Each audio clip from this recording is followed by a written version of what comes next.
them here. And an excellent state final game here at Belton ISD, Belton Field, Tiger Field here on the campus of Belton High School. And, folks, we'll get underway here in just a moment. But while we have the opportunity, let's take a look at the video highlights from last week's exciting win over Bishop Lynch. Yeah, great. Back.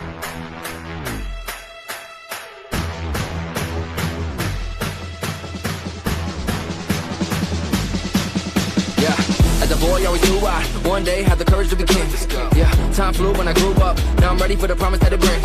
You only wanted me to screw up, but it's something that you're never gonna see. Yeah, everything that you hope for, yeah, it was only in a dream. Yeah, now I go on a roll, and I know that I'm never breaking down. Yeah, I control all the flow on my soul, put a sword at the stone in the ground. You always said it would be someday, yeah, seeing castles in the clouds. One way or another, when I step in the room, everybody better bow.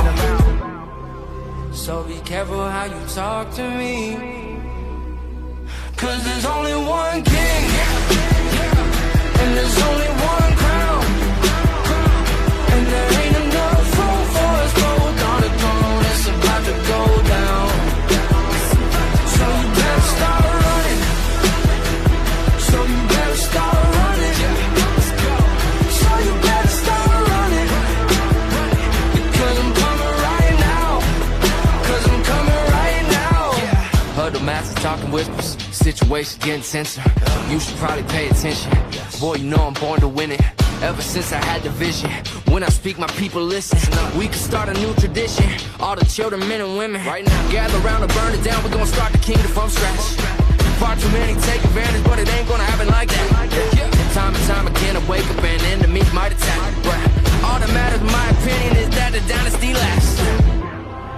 So be careful how you talk to me, 'cause there's only one king, and there's only one crown, and there ain't enough room for us both on the throne. It's about to go down, so you better start running, so you better start running, yeah, you better start running, because I'm coming right now, because I'm coming right now. One king, and there's only one crown, and there's only one king, and it's looking like me. So you better start running, so you better start running, yeah. So you better start running, so you better start, so you better start, 'cause there's only one king, and there's only one crown, and there ain't enough room for us both on the throne. It's about to go down, so you better start running, so you better start running, so you better start running, 'cause I'm coming right now, 'cause I'm coming right now, coming right now, coming right now, coming right now, 'cause I'm coming right now.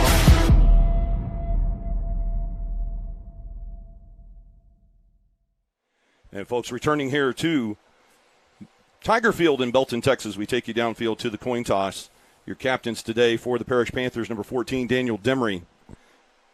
Number 7, Sawyer Anderson. Number 0, Chase Burton. And number 2, Trey Williams. Captains for Houston St. Thomas, number 4, Caleb Davis. Number 24, Jack Ward. Number 55, Max Dagley. And number 7, Schaefer Henderson. And the result of the coin toss, it appears St. Thomas won the coin toss. They've elected to defer to the second half. And your Panthers will receive. They'll begin the game on offense, and they have chosen to defend the north goal.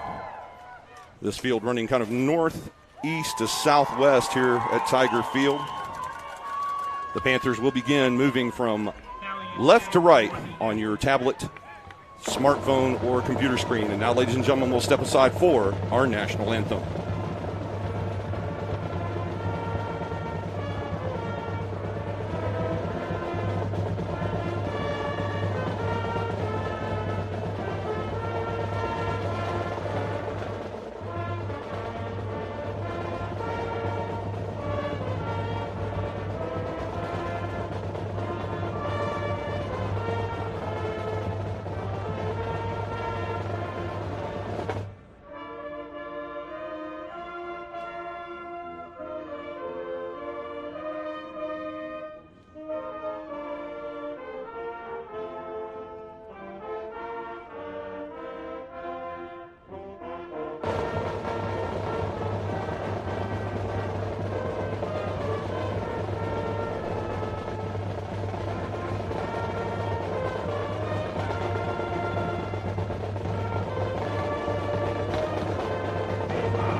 Houston St. Thomas Eagle Band. And, folks, we'll take a moment to introduce today's officiating crew from the Dallas chapter of the Texas Association of Officials. The crew led today by referee Ricky Herron II. Your umpire this afternoon, Mr. Mike Washington.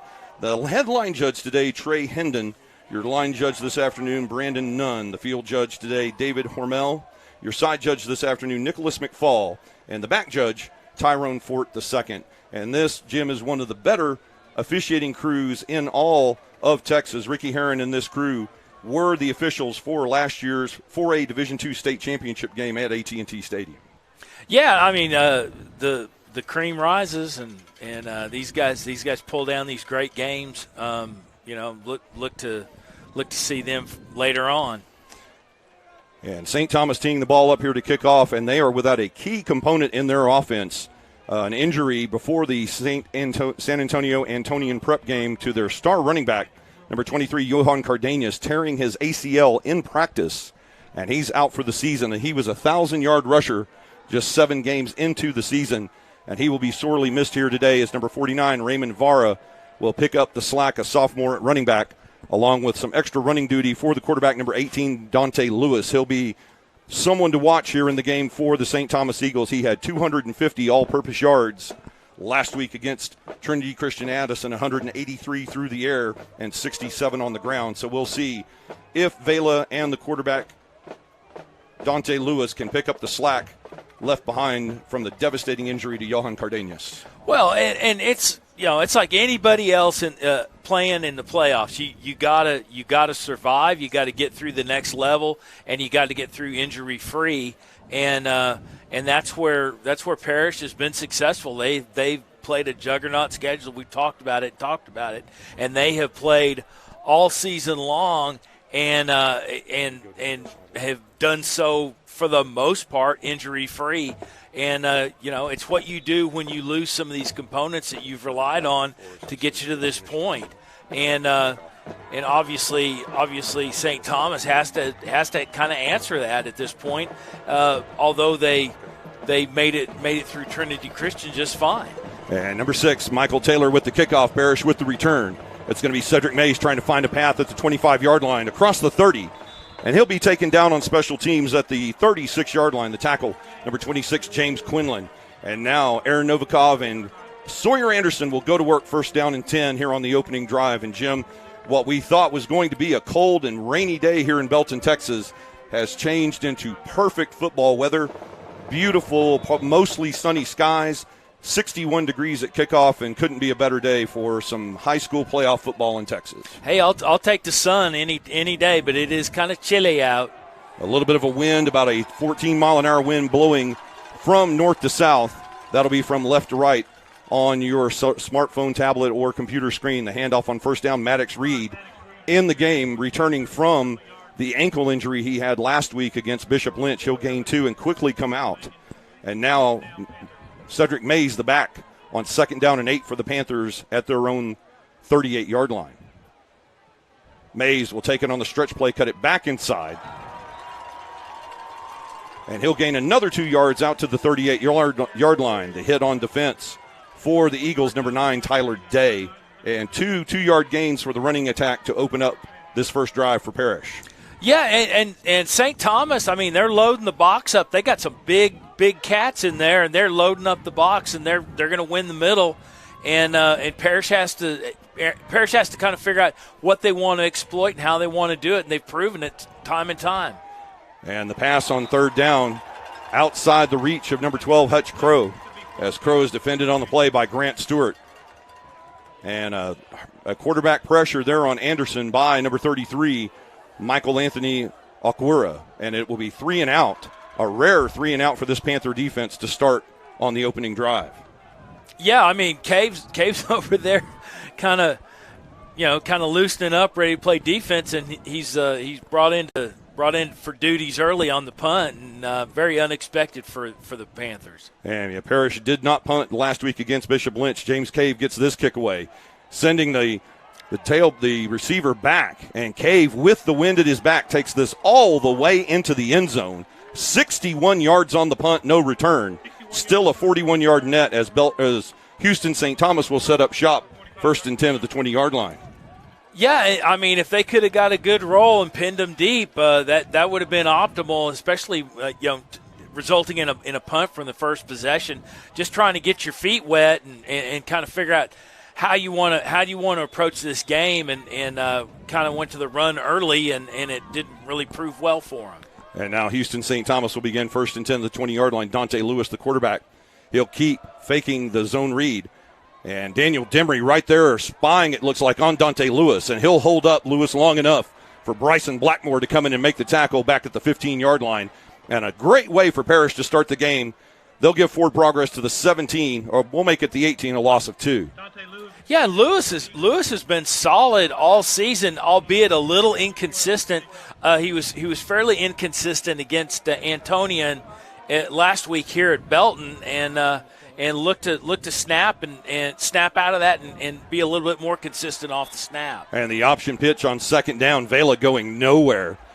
He's being spied by number 33, James Cave, and Cave combining with Trey Williams on that stop for no gain.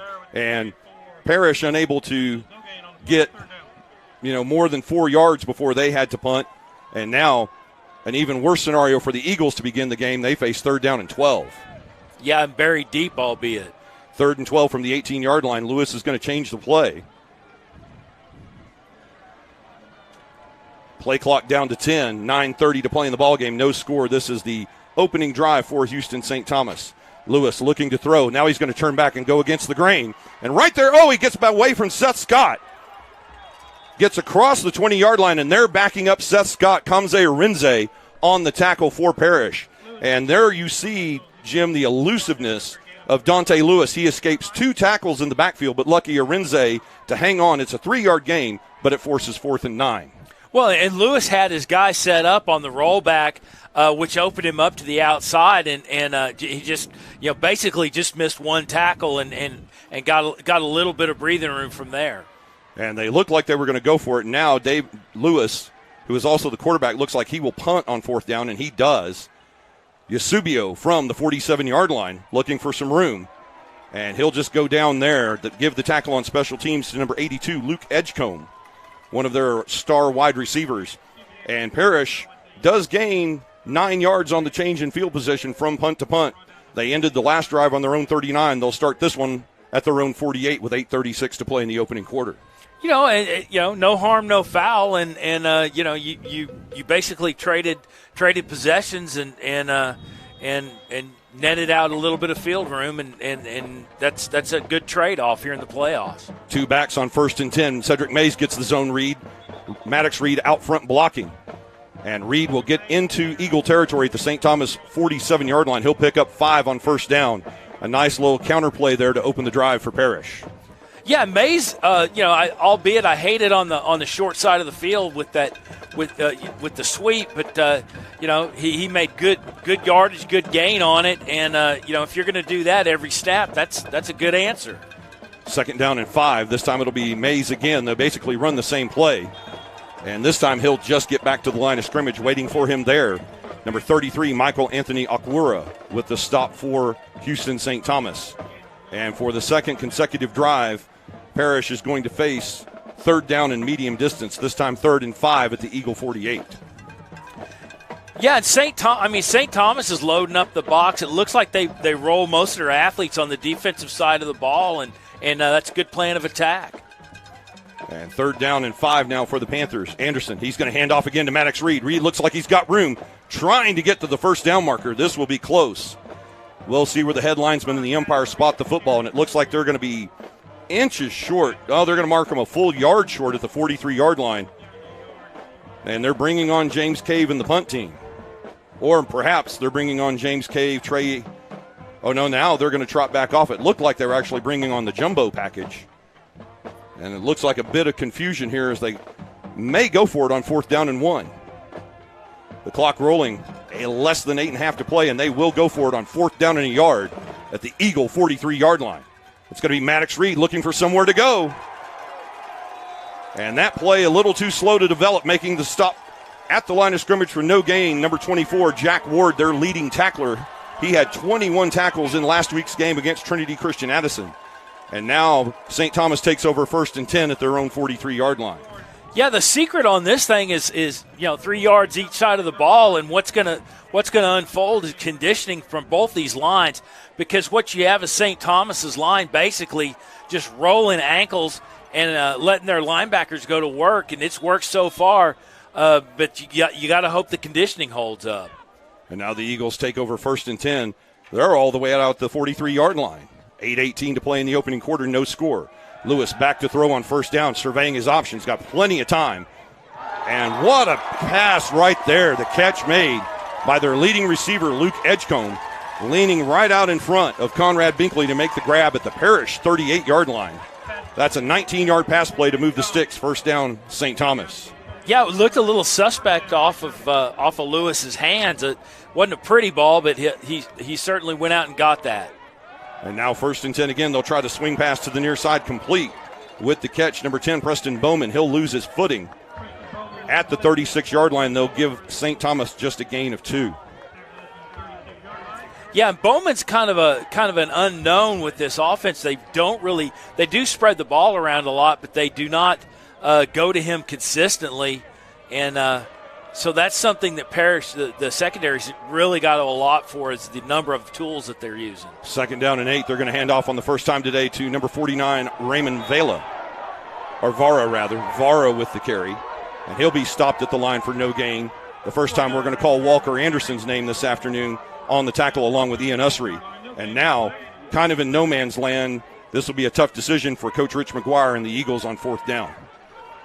And it looks like they'll line up to go for it. They'll go with trips to the bottom side. First big play of the game here with just under 7 minutes to play in the opening quarter. 4th and 8 for the Eagles at the Panther 36-yard line. Lewis changing the play. He'll get the snap, dropping back to throw, looking to the trip side. Now he's going to take off and run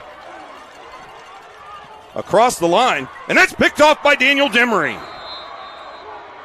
No flag, so it looks like Lewis was able to stay behind the line of scrimmage, although from our vantage point it looked like he had crossed the line of scrimmage.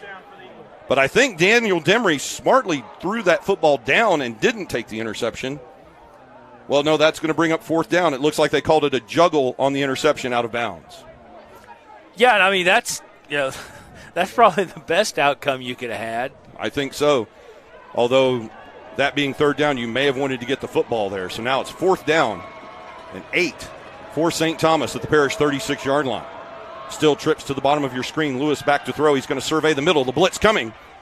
And that pass out of bounds, well behind the intended receiver, Schaefer Henderson. And just over the hands of Seth Scott. Had Seth Scott gotten his hands on that football, he would still be running through the back of the other end zone. Yeah, he would. I mean, he'd have definitely had to reverse field and shift his momentum, but he had nothing but wide open range in front of him. And now the Panthers will take over as each team has now turned it over on downs. This will be Parish's 3rd drive of the game already, with only 6:29 to play in the first quarter. 1st and 10 Parish at their own 36-yard line. Maddox Reed with the handoff. He's going to go straight up the middle. Get close to the 40-yard line. They'll give him the 40-yard line. Jack Ward will add to his tackle count for the day. That's already 2. Well, we'll call it 3 in the game here for Ward on the tackle. A gain of 4.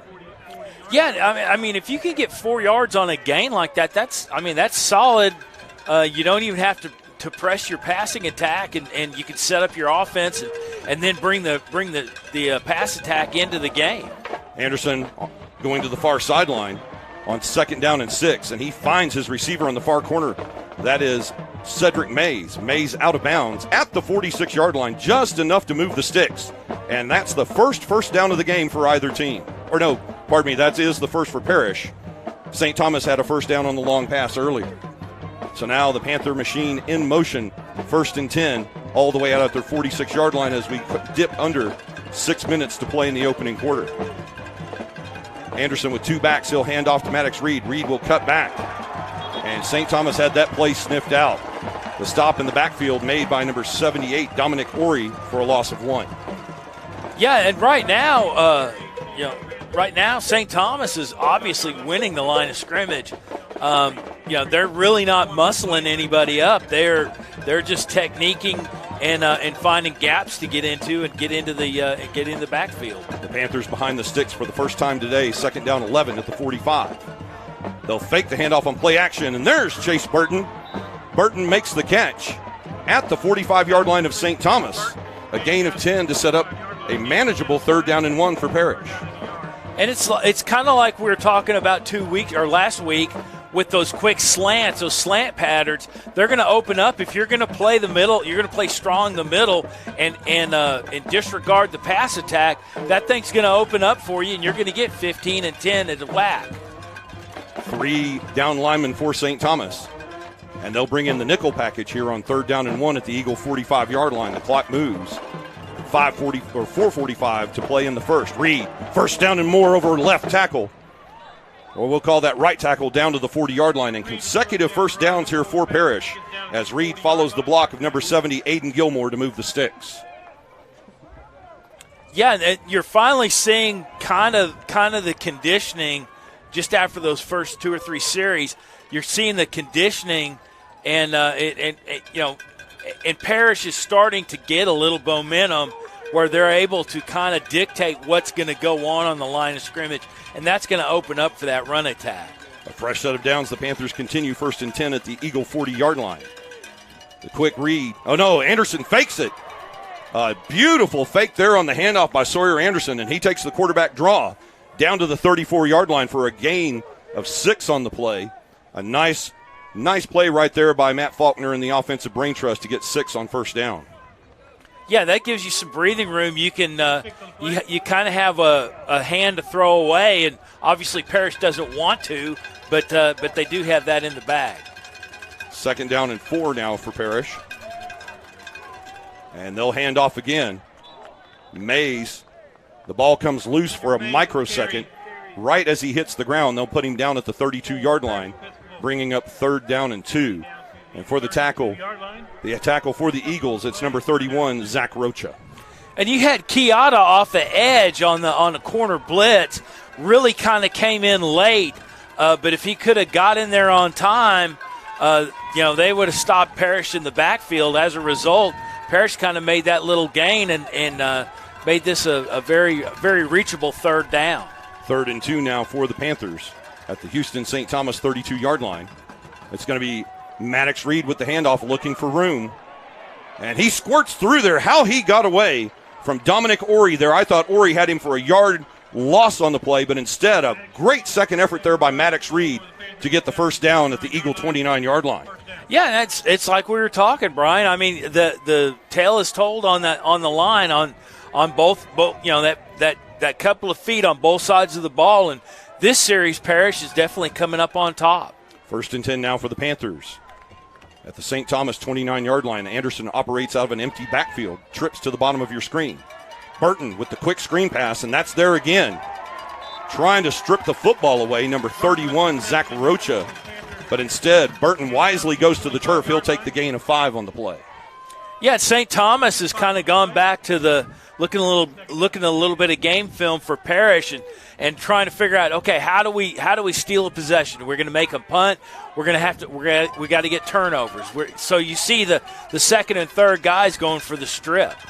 And now Anderson once again out of the empty backfield comes to the outside pattern, and it's Mays who will tiptoe the sideline. They'll mark him out at the 20, so that's a 3-yard gain. And Parish using that short yardage passing game to matriculate the ball down the field.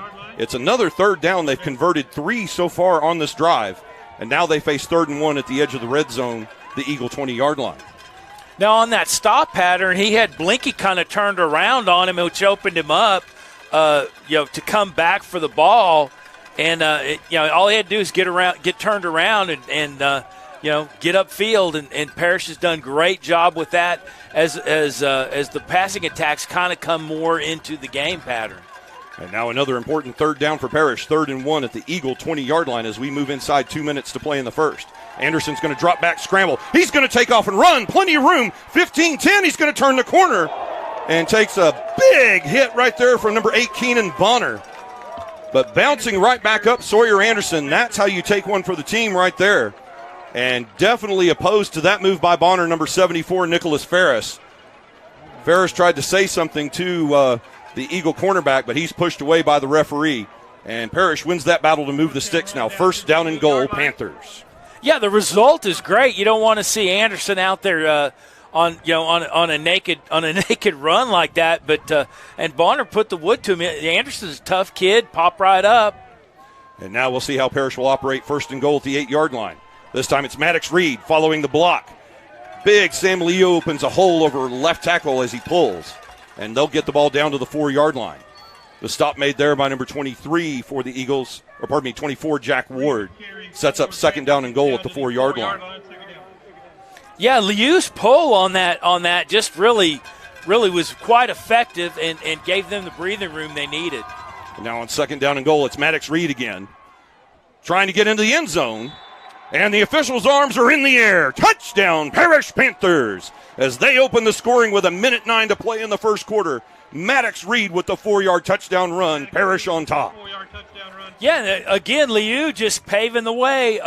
Just got loose and popped it under the in the tackle hole and just pried that open hole for them to run into. And now Ryan Schiller with the wind at his back.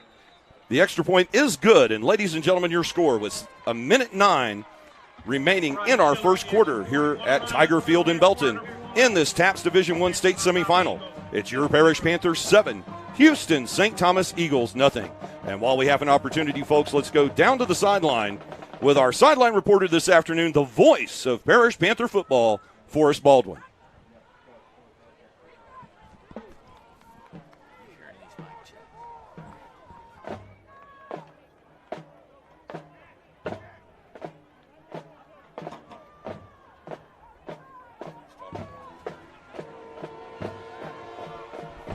And we apologize, folks, for a little bit of technical difficulty there. We'll get Forrest on the mic here in just a moment. But an impressive drive there for the Panthers. 2 punts. They get the ball back on the third possession. Well, first a punt and then a turnover on downs in Eagle territory. They get the ball back here on this third drive. And very methodical, workmanlike drive, 61 yards and 11 plays to open the scoring here today in this semifinal. Yeah, I just kind of throw away the first 6 minutes as a prize fight. Two guys kind of feeling each other out and trying to figure out what they want to, how they want to open each other up and obviously St. Thomas has to answer now, but the first couple of series just kind of two teams figuring it out. And Parish obviously has a solution, and to me they've kind of won the conditioning game.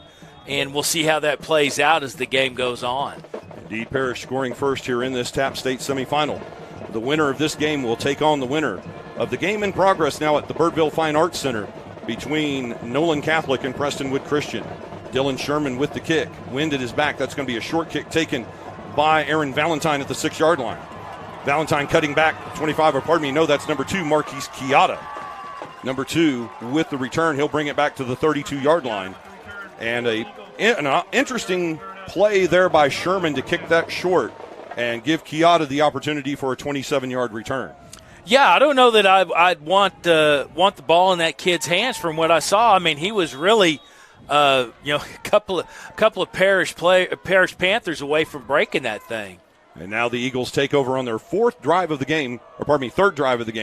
First down and 10 at the 32-yard line. Dante Lewis with the pitch to Vara.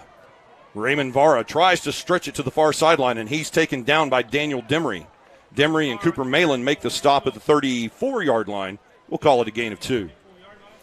Yeah, and I mean, St. Thomas is just trying to figure out, okay, where can we approach this mix of pass and run, and they're, like I said, they're trying to feel their way and figure out what's going to be their best approach to answer Parish's score. Now movement, flags everywhere. I think that some of the Eagles reacted to the Panther shift. We'll see if this is false start. Ricky Heron, your referee, with the call. And it is indeed false start against St. Thomas. And now St. Thomas behind the sticks facing second down and 13. And that's timely. I mean, that's the first time we've seen the shift all day, and obviously that kind of got St. Thomas's line a little jumpy, and and that's a good thing. 18 seconds to play in the opening quarter, 7-0 Parish leading. As now we have overcast skies here at Tiger Field. Lewis fakes the handoff. He's going to come to the near side. And down the sidelines, sneaking under the block, number 10, Preston Bowman.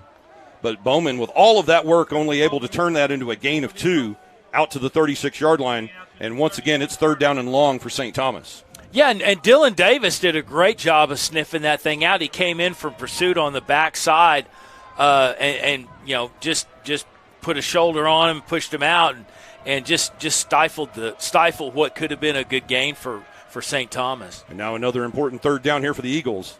Third down and 6 at their own 36-yard line with just 4 ticks to play in our first quarter. Lewis gets a fresh play from the sideline. Another shift for the defense. And now Lewis looking to throw. He's going to bail out to the far side of the field. Go deep downfield. Penalty flag as that's intercepted by Kamze Arinze. Now, obviously, with this flag down here at the Parish 37-yard line, we've got pass interference. But is it offensive or defensive? No, that looks like they're calling defensive holding on Arinze. And that's going to give St. Thomas new life when we return with our second quarter. Folks, we've got the first 12 minutes in the books here this afternoon, live from Tiger Field in Belton, Texas, as Game On Sports Network brings you the 2022 TAPS Division I State Semifinal. And, folks, your score as we head to the second quarter here at Tiger Field in Belton. It's your Parish Panthers 7, Houston St. Thomas Eagles nothing. And following that penalty, what would have been fourth down for the Eagles to open the second quarter will instead be a 1st and 10 as they'll start the drive fresh at their own 46-yard line. Yeah, Arinze kind of took his block and had to kind of answer. Okay, is it a run? Is it a run or a pass? As Lewis was kind of scrambling around, but you're having some, you're seeing some emotions here in the playoffs that we haven't seen from Parish thus far through the season, and they're playing with a little sense of urgency. Lewis now on the scramble on 1st and 10. He'll come to the near side. And the first time today, only the second time today that the Eagles are in Panther territory. It will set up 2nd down and 4. And now, with some reaction from the sideline in that first quarter, let's go down to Forrest Baldwin on the sideline.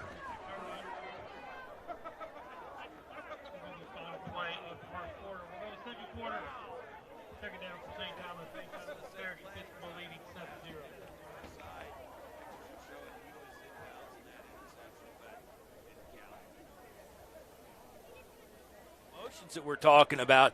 I mean, these kids are definitely involved in this thing, and they, everybody wants to advance, but you're seeing a little bit of short temper, some short fuse that hasn't really resulted into anything, as far as a penalty, but you are seeing some emotions, and you're having to see some leadership, from some of the Parish players kind of stepping up to calm things down with players, and again, these guys, this officiating crew is new to both these squads. They've been calling UIL games all season, and they haven't seen these kids. And kids kind of chirp a little bit, and you're seeing a little short-tempered, short fuse. And I like it. I like a little spirited event. Well, if it's going to be a state semifinal game and a ticket to the championship game on the line, you expect spirited play from both sides. And with that, and pardon me, that was not the first play of the second quarter, folks. My mistake, as we did have the offensive penalty. That was an untimed down to end the first quarter. And now it looks like they're taking that back because really I thought that should only be at the end of a half where you have an untimed down. And apparently Ricky Heron and the officiating crew got that right. So forget that last play on the scramble by Dante Lewis. Or no, they've switched into the fields now. My apologies. So that was Dante Lewis with an 8-yard scramble on that untimed down to end the first quarter. And now we'll open the second quarter of play. As St. Thomas with the wind at their back, they're moving left to right. Have the north wind at their back. It's going to be 2nd down, 3 yards to go at the Parish 47-yard line. He'll hand off to Raymond Vara. Vara nailed at the 45-yard line. A big hit there by Cooper Malin as he adds to his tackle total. Malin second in all of TAPS Division I in tackles, only to his teammate Seth Scott. Yeah, and Vara is just he's been marshaled into duty late, and he's just not getting his hips north and south as he clears the line.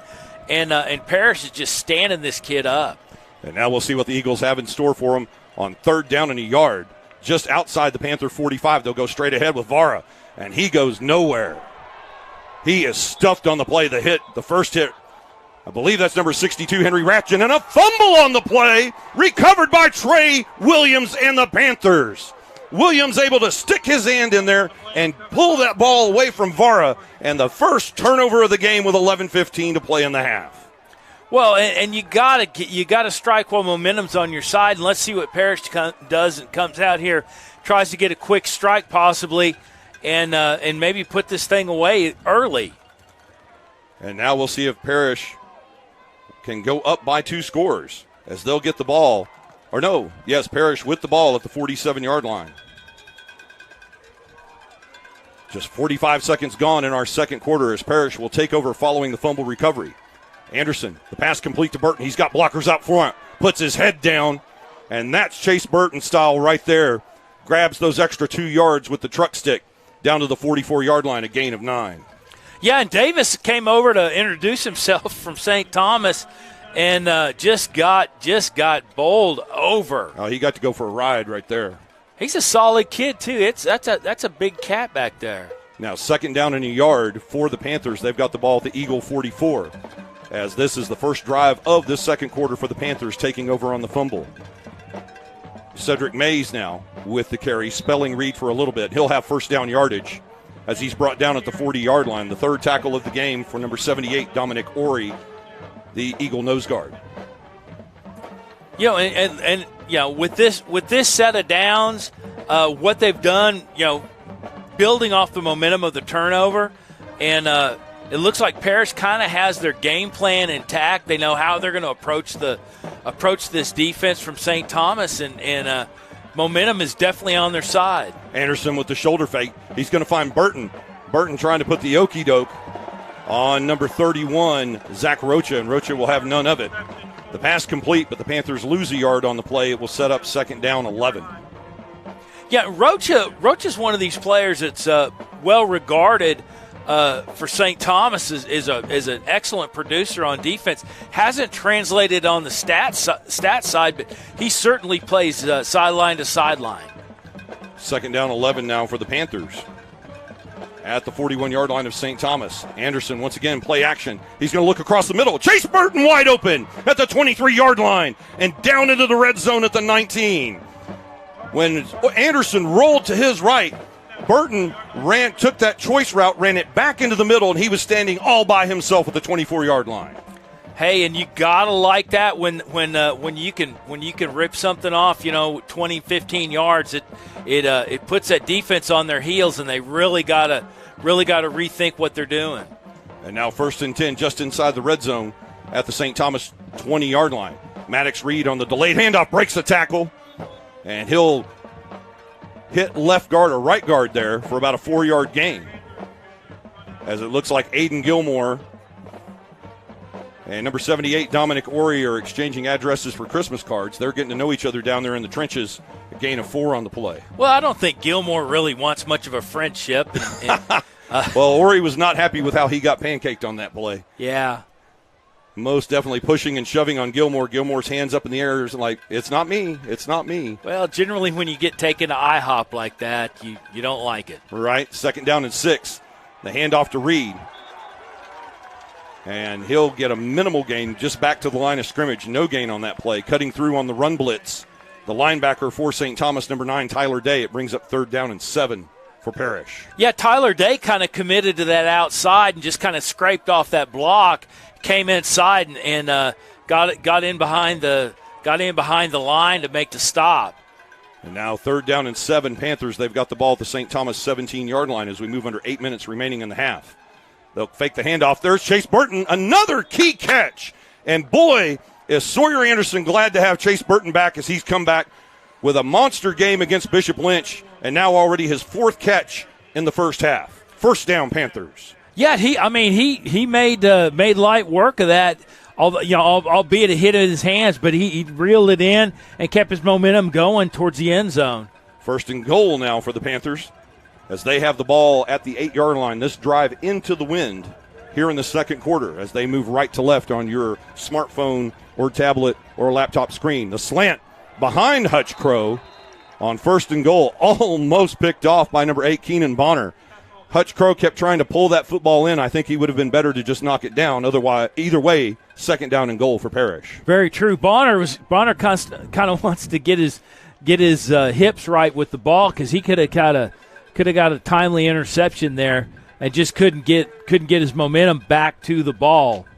Panthers will switch packages now on 2nd down and goal as they'll bring in Seth Scott and the jumbo group.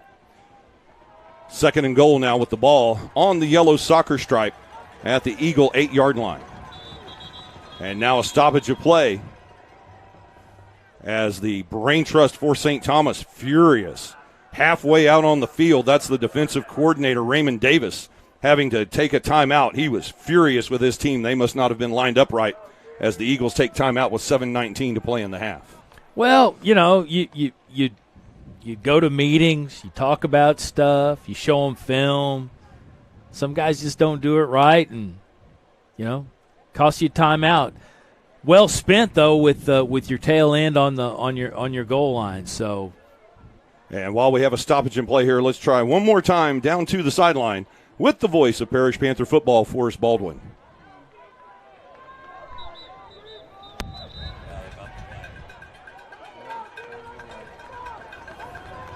Yeah, we'll come guys, had a chance to catch up with Associate Head Coach John Scully before the game today. I asked him, how was practice this week? He said, Forrest, this was the most disciplined practice that we've had all season. I said, Thanksgiving distraction? He said, are you kidding me? These guys are pros. Back to you guys. I appreciate it. Thank you, Forrest. And now the run by Sawyer Anderson, the second naked bootleg of the game as the quarterback takes it down. I think they're going to mark him at the 3-yard line, give him 4 yards to bring up 3rd down and goal.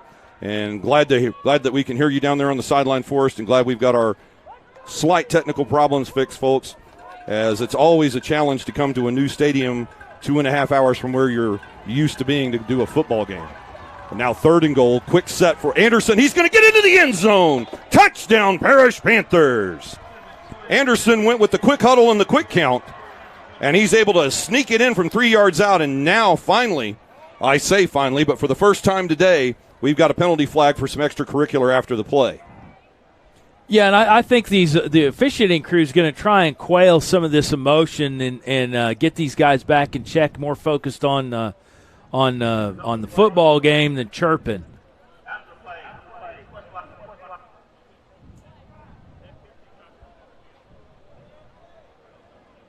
And the indication by the referee, Ricky Herron, the touchdown is good. And following the touchdown, unsportsmanlike conduct against the Panthers. And that's one of the things that we've harped on. I know Forrest had brought it up as we talked about it in the Prestonwood game. These foolish, senseless 15-yard penalties can just kill a football game. Yeah, I mean, it's definitely. And now we've got a flag going against the bench. Oh, hopefully things not starting to unravel here at Tiger Field in Belton. We'll hear from Ricky Herron once again. And that will just be a sideline warning on the Panthers as one of the assistant coaches came out onto the field. So we'll see how that is adjudicated once the extra point is attempted by Ryan Schiller. Yeah, and we're going to get a definition of where the field begins and ends, I think. And it looks like Coach McGuire may elect to take one of these penalties here on this extra point attempt. With Schiller kicking into the wind, they may try to force him to make this from the – I'm not sure the sideline warning is going to push him back to the 13 or the 18. The St. Thomas faithful here in front of us in the home stands are begging Coach McGuire to take one of those penalties now.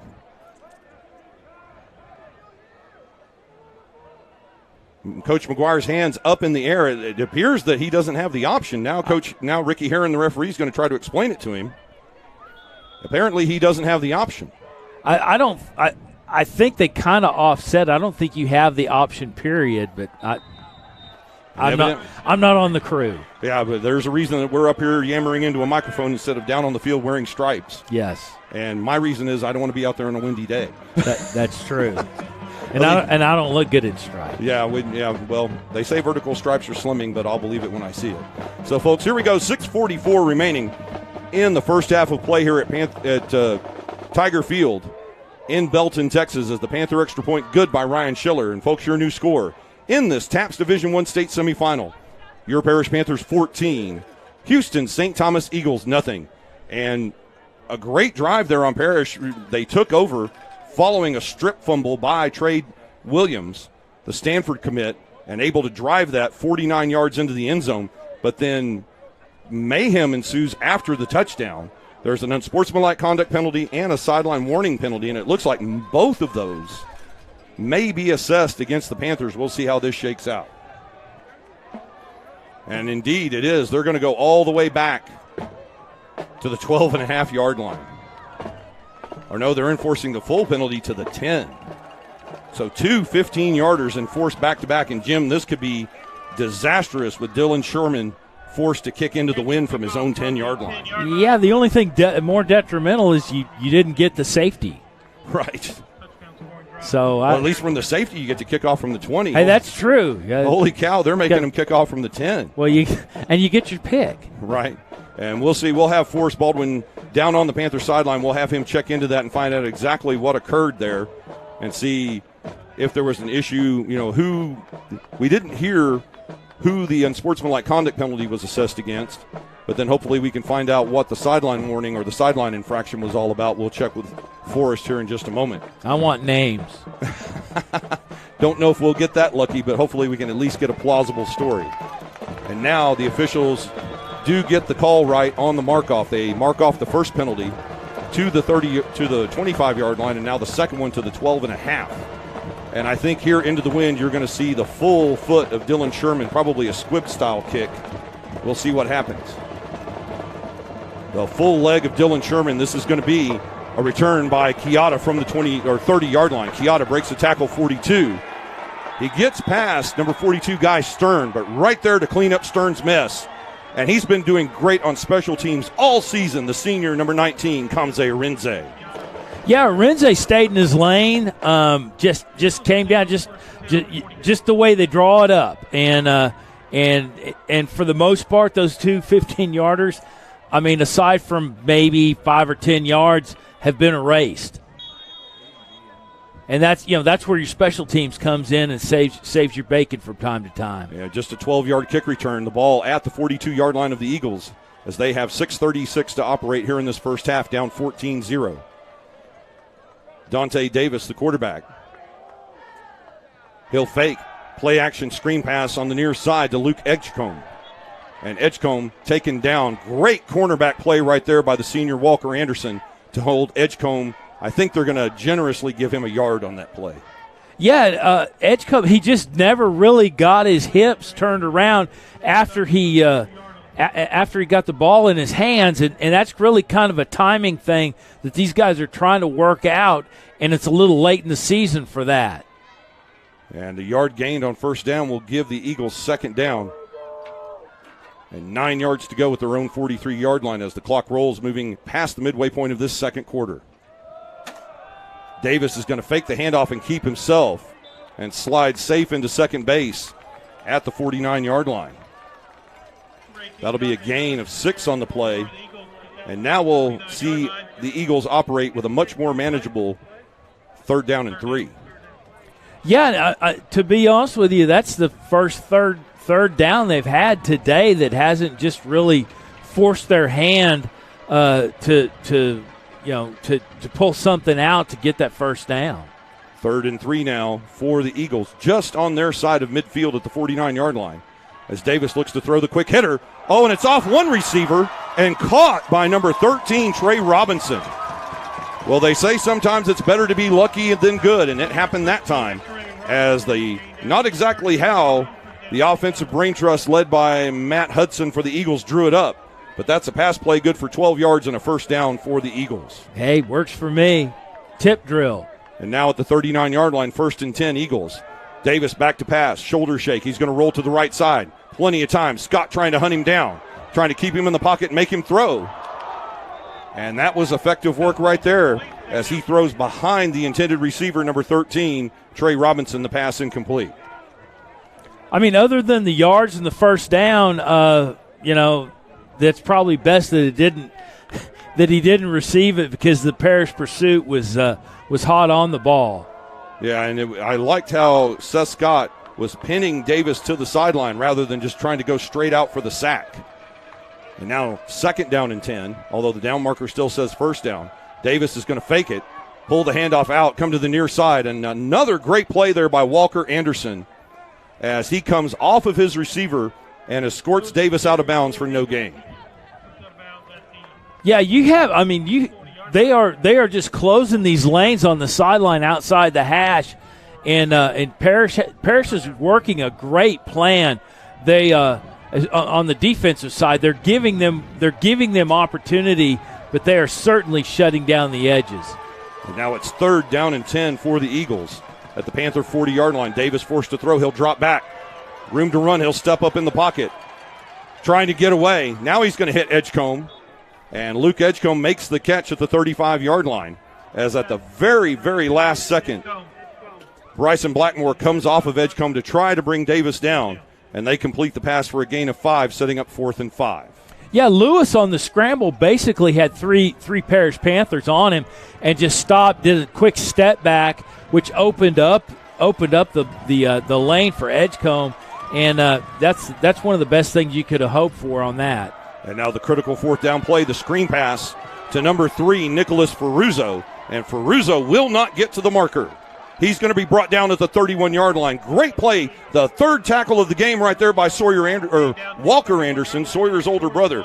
And none more critical than that one as Parish will take over 1st and 10. Walker Anderson having a monster game today in this state semifinal. Yeah, and you got to look and see, okay, now Parish is coming out with momentum on the offensive side. See what the game plan turns into. See if they don't open up the can for them and try and pull in a quick strike here. Sawyer Anderson will throw on 1st down and 10 as he'll hit Bryson Fields on the near sideline. He'll gain about 1.5 yards on the play.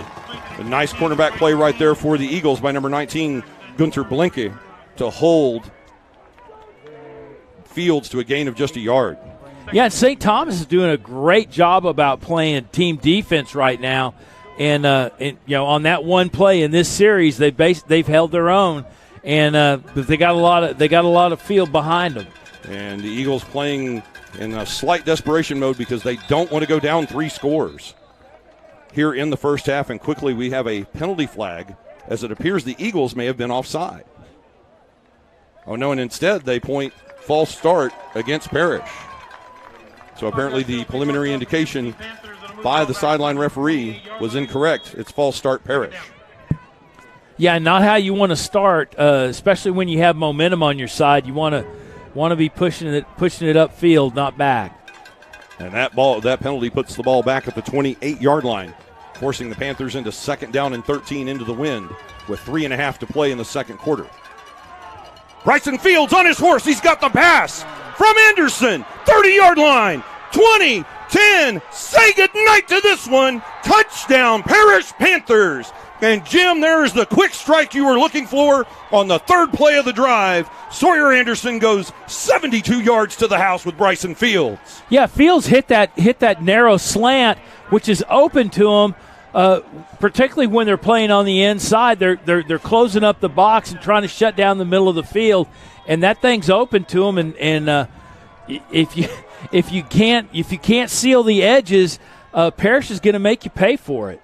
And now Ryan Schiller to put the lime green right foot into the ball for the extra point attempt. Chase Burton to hold. It bounces off of the right upright and through.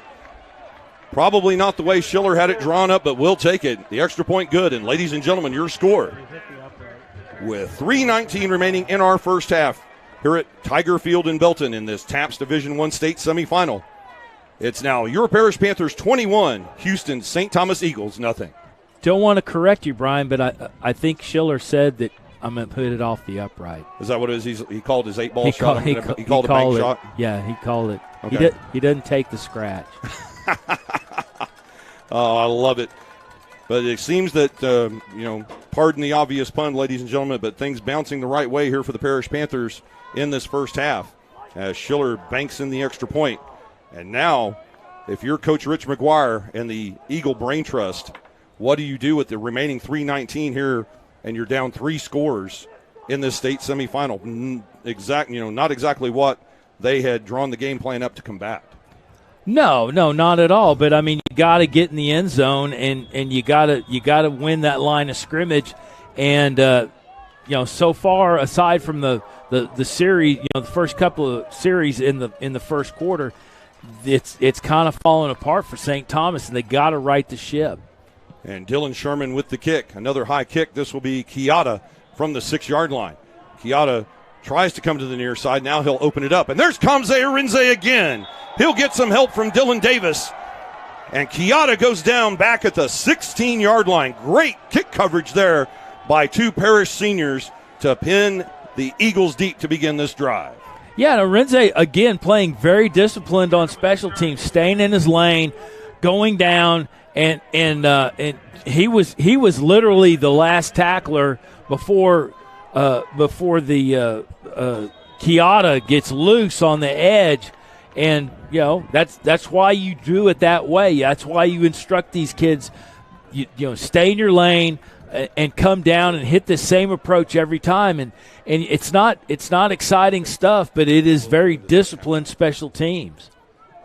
Davis with the pitch on first down from the 16-yard line, and dragged down from behind by James Cave, the running back, Raymond Vara. And Vara only had about a handful of carries in this game. I don't know that he's busted one more than 3 yards so far in this first half. No, and he's a young kid. He's not, he's having to grow into some big shoes with the injuries, and if they could survive this thing and move on another week, he'll definitely improve from it. On second down, Davis on play action. He's going to go across the middle, and that might be picked off. Is that Dylan Davis with the interception? Yes, it is. What a fantastic pick there by the senior, scooping that off the turf. Panthers back in business in plus territory, their second turnover of the game. Yeah, Dylan Davis, coming out of a back pedal, just looking at the line of the quarterback, setting his feet. The throw was high. Davis went down low. Just a great play from Dylan Davis on that to use his vision and be able to pick that thing up off the turf. And folks, while we've got a minute, let's go down to sideline reporter Forrest Baldwin for a preview of what we'll have ready for you here at halftime. Forrest.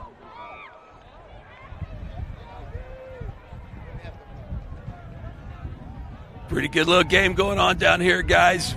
Just walked through the sidelines. Quick glance to Sawyer Anderson, asked him how he was feeling after that big hit in the first quarter. Gave me the thumbs up, said he had never felt better. You can feel the intensity on the sideline down here, guys, as the team's starting to figure out the flow of this game and taking over. Back to you guys. Appreciate it, Forrest. And Forrest will have an interview. We'll try to get an interview with one of the Parish coaches heading into the halftime break. And, folks, you'll want to stay tuned with us during halftime, as we'll have a special presentation of an interview with head coach Daniel Novikov that we recorded earlier this week, specifically talking about this afternoon's game here against St. Thomas. And we're going to have that for you in the beginning stages of halftime, right after a Forrest Baldwin interview with one of the Panther coaches. In the meantime, 2.5 minutes to play before halftime. Sawyer Anderson puts the ball in play, 1st and 10 from the 43. He'll roll to his right, looking to throw. And they're on the sideline, sneaking in. That's Hutch Crow. Crow inside the 40 to the 38-yard line, and he just wandered down the sideline, faded into the other white jerseys on the bench, and that's a pitch and catch on the play of 23 yards. See, and that's what goes when Parish's offense is flowing. You then have to choose. Okay, do I want to try and get this stop that they're going to get a 2-yard gain on, or am I going to give up 8 yards? And they make you choose, and you have to live with it. And now Maddox Reed gets the handoff on 1st and 10. He'll take the ball over right guard, get inside the 35 to the 34-yard line. And we'll give that tackle once again to number 24, Jack Ward, as he's got 6 tackles on the game. As we had mentioned previously, he led all tacklers in the victory over TCA last week with 21 for the Eagles. Yeah, the St. Thomas can generate some offense.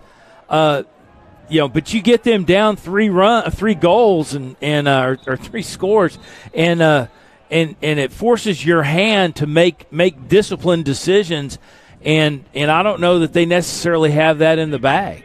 And we've got a penalty flag on the play. No, that's been waved off by referee Ricky Herron. So give Derek Eusebio the completion as Anderson rolled to the near side. And the clock stopping with 67 seconds to play before halftime. And we may have a clock reset. And just before we snapped that ball, I was thinking, we haven't called Eusebio's name. We've called it once today so far. That's his second catch of the day. And that on a nice little 6-yard grab there on the rollout from Anderson. And it will give the Panthers second down, and we'll call it 2 at the 30-yard line as they reset the clock. Looks like they're going to put the clock back at 1:21 to play in the half. And that goes to the offensive side of Parish, how many tools they have, how many ways they can exploit your defense, and how many ways they can mix things up. And now they've reset the clock to 1:26. The clock will move. So it's now in motion, 1:24 and counting down before halftime, as the Panthers will dial up third down, 2 yards to go at the Houston St. Thomas 30-yard line. Parish leading late in this first half, 21-0 in the state semifinal, and now a stoppage of play. As it appears, Parish will take their first time out, and it looks like Coach Novikov and Coach Faulkner and the offensive brain trust want to make sure they've got the right play here on 3rd and 2. Yeah, I think that they obviously want to take full advantage of the momentum, punch it in one more time, and just really, kind of start turning the screws on St. Thomas. And we'll see what they can dial up here with this timeout. Each team now with 2 timeouts remaining in this TAPS Division I state semifinal. Once again, your score, Parish 21, Houston St. Thomas nothing, as we play football here with 1:10 remaining in the first half. And the winner of this game will advance to the TAPS Division I state championship game next Friday night against either Prestonwood Christian or Nolan Catholic. That game taking place, they kicked off at noon at the Birdville Fine Arts Center in North Richland Hills. We'll see if we can get you a score on that game before halftime. In the meantime, we'll return to action following the timeout, as Anderson and company will have the football 3rd and 2 at the 30-yard line of St. Thomas. Anderson back to pass, avoiding the sack. Now he's really got to run out. He's going to scramble to the far side. Lots of penalty flags coming in, looking for Eusebio. And penalty flags littering the middle of the field. We may have 2 or 3 separate penalties on this play. Yeah, I know for sure. For sure there's a hold, because anytime you have that much time, there's going to be a hold. And it looks like defensive holding against St. Thomas, and that's going to give the Panthers a first down. So St. Thomas looks like they'll bail out Parish on defensive holding here. It appears both the back judge and the side judge had the same penalty. And they will move the ball forward to the 20-yard line. 1 minute exactly remains in our first half as the Panthers have new life 1st and 10. Yeah, St. Thomas really just let Parish off the hook with that penalty and put them back into it. Now they definitely have a short field. This is right in Parish's wheelhouse. 1st and 10 Panthers at the 20-yard line in the red zone for the 4th time today. The screen pass complete to Eusebio. Gets a block from Gilmore. And he'll gain maybe a yard and a half on the play. Stopped at the 19 by number 56 for St. Thomas. Or actually, that's number 66, Tyler Langen. And Parish will go quickly now. 39 ticks to play before halftime. 2nd and 9 at the 19-yard line. Play action. Anderson to throw. Hutch Crow open at the 9-yard line. A shake and bake. And he'll get out of bounds at the 6-yard line. Textbook work on the sideline right there by Hutch Crow. 1st down and goal. Yeah, and that's where Parish is going to make hay. Outside the outside third of the hash marks, there's a lot of opportunity out there for these receivers. They're obviously outgunning the defensive backs for St. Thomas, but there is opportunity because they are really just closing the box. They're keying up the middle of the field, and they're not going to give any ground. You see on these cutbacks from Eusebio and the like where they're brought down, running back into traffic. And now 1st down and goal at the 7-yard line. It's going to be Cedric Mays, and he will stroll into the end zone untouched. Touchdown, Parish Panthers. A fantastic block right there by number 51, Nate Weber. And the player, unfortunately, still down, but hopefully he's not too terribly injured. That's number 33. He bounces back up, Michael Anthony Aquara. But, wow, Nate Weber just pancaked him to open the hole, and Cedric May strolls into the end zone untouched. Well, and there was more pancakes than an IHOP special out there because Aiden Gillimore had a seal block where he just basically closed off three guys and sealed that thing off and just had all kinds of room to run with. And now with the extra point pending, 25 seconds to play before halftime, as the Panthers have scored 2 touchdowns into the wind here in the second quarter. Ryan Schiller ready to kick as Burton will hold. The kick is up and through the extra point good with 25 seconds remaining in our first half in this TAPS Division I state semifinal matchup here at Tiger Field in Belton.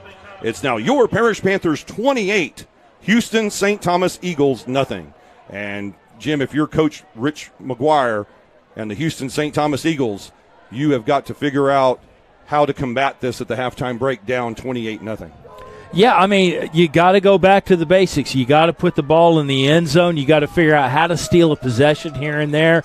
You got to force Parish to punt, and so far that hasn't been in the cards for him.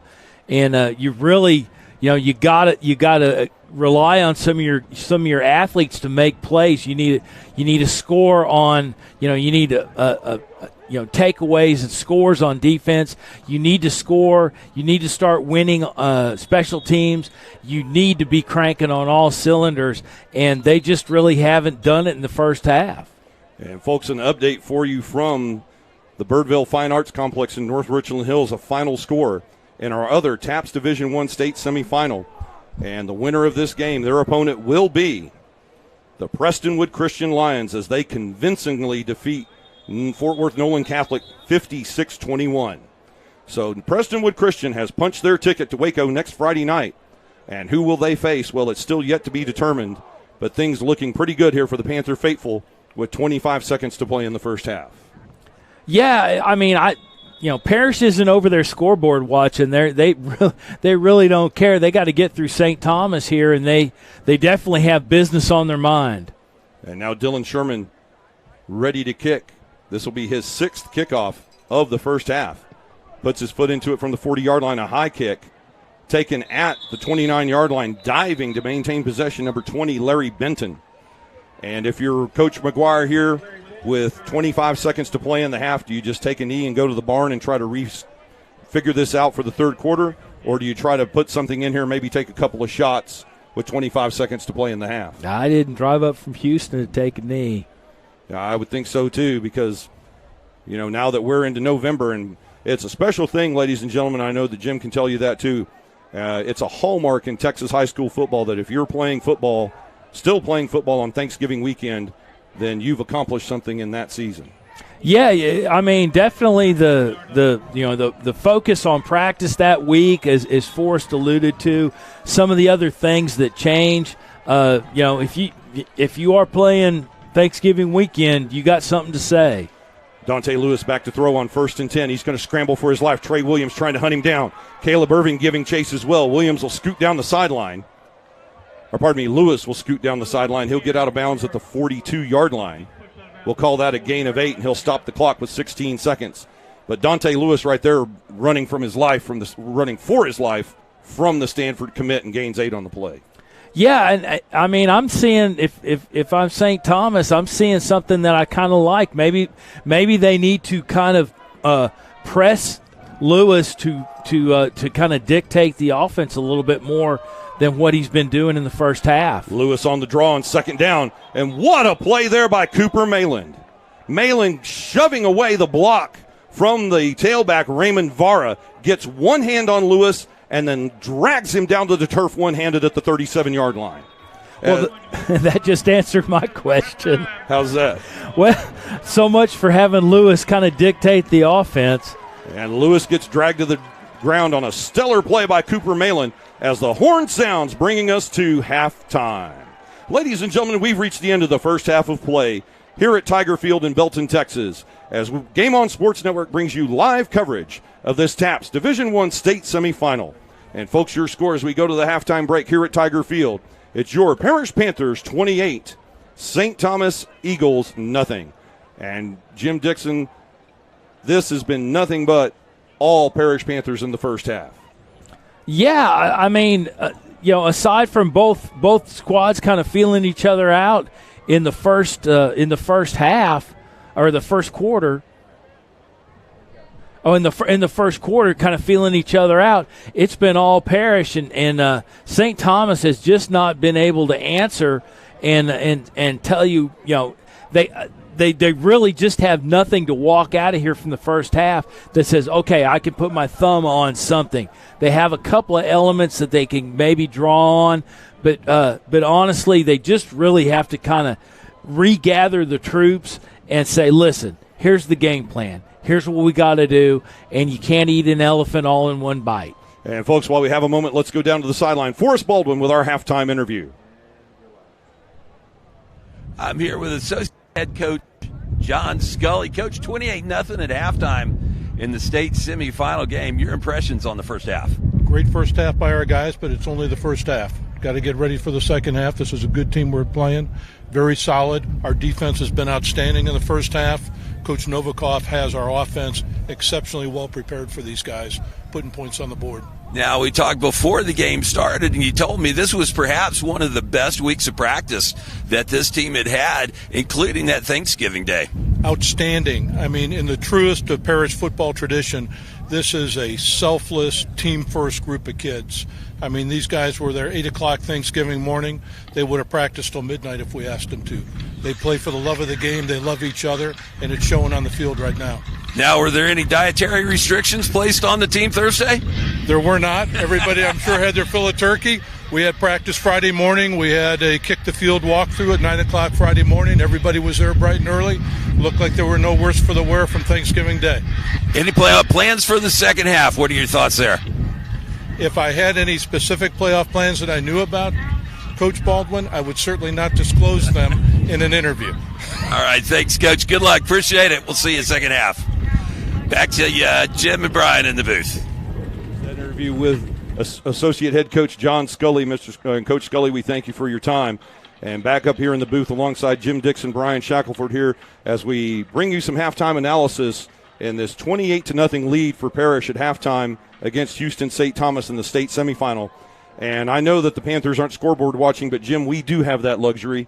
And as the Panthers go to the halftime break to make some adjustments, how do you see the Panthers coming out in this second half to do what they need to do to advance to this state championship game and another matchup with the Prestonwood Christian Lions? Not to oversimplify, but just more of the same. I mean, just play disciplined defense, come out and come out and don't make mistakes. Kind of get out of that mindset of the penalties and going back and forth.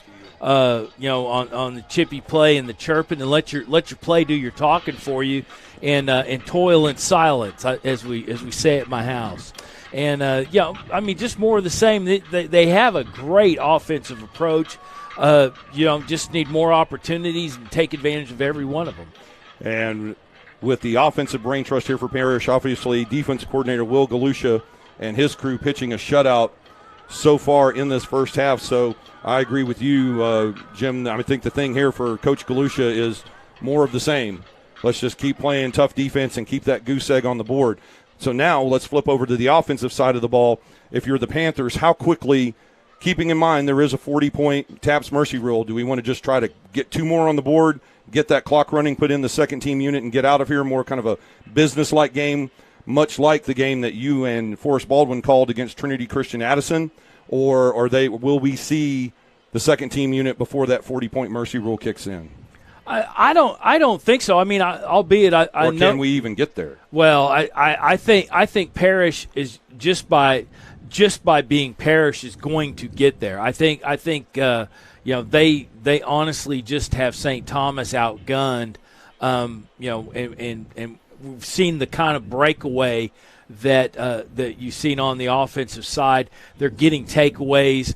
They have an answer for every St. Thomas question, and so I think we get to the mercy rule, and you obviously want quality playoff time. Well, quality minutes for all these kids. You want to see what you've got in the pipeline, and you want that pipeline to be able to support your program. And these kids all have buy-in. They know that given the opportunity. I mean, some of these kids are playing behind legitimate D1 college talent, and they need to watch those kids and learn from that. And when they do get their opportunity, they need to take advantage of it. And if Coach Novikov can get him that opportunity, he will do that. And we'll see how that remains to be seen here in the second half of play as your Panthers up 28-0 at halftime. And, folks, we're going to step aside here for the halftime break and the halftime festivities here at Tiger Field in Belton. But before we do, we want to bring you a special interview that we were able to record earlier in the week. We had meant to bring that to you during the pregame show, and, folks, we apologize for the technical difficulties that we had coming to you live here from Belton, Texas this afternoon. But while we have you here now, we'll bring you this interview with Coach Novikov as he sat down with me, and we discussed how the Panthers will go about taking care of business here this afternoon against Houston St. Thomas, and still a lot of that interview pertinent to the second half of play. So, folks, we're going to step aside and show you that interview with Coach Novikov. Jim, Forrest, and I will be back in just a few moments as we get ready for the second half of play. Enjoy the interview with Coach Novikov, and, folks, we'll see you back here shortly live on Game On Sports Network. 28-0 Panthers at halftime. Back after this. Hello, Parish fans. This is Brian Shackelford, the broadcast voice of Parish football, with a special opportunity here today where we've got some time with Coach Daniel Novikov, head coach of the Parish Panthers. And, Coach, thanks for joining us today. Yeah, thanks for having me. I really appreciate the time. I know it's been a busy season for you. I know how you like to plan and go into each week, so I appreciate you really taking the time here this afternoon and spending some time. For sure. TAPS, Division I, District I champions. Right. A great performance by Maddox Reed in that district championship game. A convincing win last Saturday night at Globe Life Field against Bishop Lynch. Mm-hmm. So now here you are on the precipice of your fourth straight state semifinal appearance. Right. So what are your thoughts on that? You're talking about the pressure ratcheting up. Yeah. I mean, here we are, just before Saturday's game against Houston St. Thomas in Belton. Talk a little bit about what's going through your mind and how you're trying to prepare not only your staff but these young men for the challenge Saturday afternoon. Well, I don't sleep a lot, and then I don't think about anything else. I mean, even sitting here, it's hard not to think about their defense and listen to what you're saying because, you don't want to let the kids down. I mean, that's the main thing that drives me. If the kids weren't out there, I could care less whether we win or lose, but I don't want to see them disappointed. And so, as a coach, you're trying to do everything you can and scramble as much as you can for them not to lose this game. And, you got two 10-1 football teams playing each other, both really good football teams. So, I mean, it's definitely sit here and would love to tell you I feel good about it, but, I'm as worried about it as anybody else, and so every minute I get, I'm going to watch film or I'm going to do everything I can to try to find some kind of advantage for our football team to get them through this game and then worry about the next week. But I think you got to take it 1 week at a time and solely focus on St. Thomas and try to figure out just how to beat them, whether it's 1-0 or 65-64, who knows, but we just got to figure it out. And speaking of the opponent next week, Houston St. Thomas, let's focus on them here for a little bit. Yeah. I know it's always you hear talk this time of year about how special it is to play on Thanksgiving week. Yes. That if you've made it to Thanksgiving week, in most circles, especially in Texas high school football, if you've made it to Thanksgiving week, you've done something. Yes. You can say this was a good season. So what are the pros and cons playing on Thanksgiving week? I mean, I'm sure there's some positives. You don't have to worry about classes. Yeah. You can schedule longer practices, but then you've got the cons of distractions. I mean, you're not going to have the kids on Thursday. You're who knows what nutrition's going to happen on that week. And then you've got to get on a bus at 8:00 in the morning and drive down to Belton and play a football game. Yeah. Talk about, first of all, how special it is to play on Thanksgiving week, and then the benefits and challenges on this week specifically. Well, I tell all the parents, especially the new parents that haven't been in the program, because everybody always asks, you're not going to give them Thanksgiving off? It's the best day of the year. It's the day the kids remember when they come back the most is practicing on Thanksgiving Day, because not everybody gets to do that. It's a really, really unique. I mean, I don't know how many teams are left now if you count UIL and TAPS, but it's not many. It's a handful. So to get to be able to do that is a privilege. It's not some type of punishment, and you got to frame your perspective that way. My own biological kids, they don't know what it's like to have me around on Thanksgiving, which is an unbelievable lucky streak, because, I mean, it's been about, this is my 6 years in a row we've been playing on Thanksgiving week, which, I mean, you really think about it in the scheme of things, that's unprecedented. It doesn't usually happen.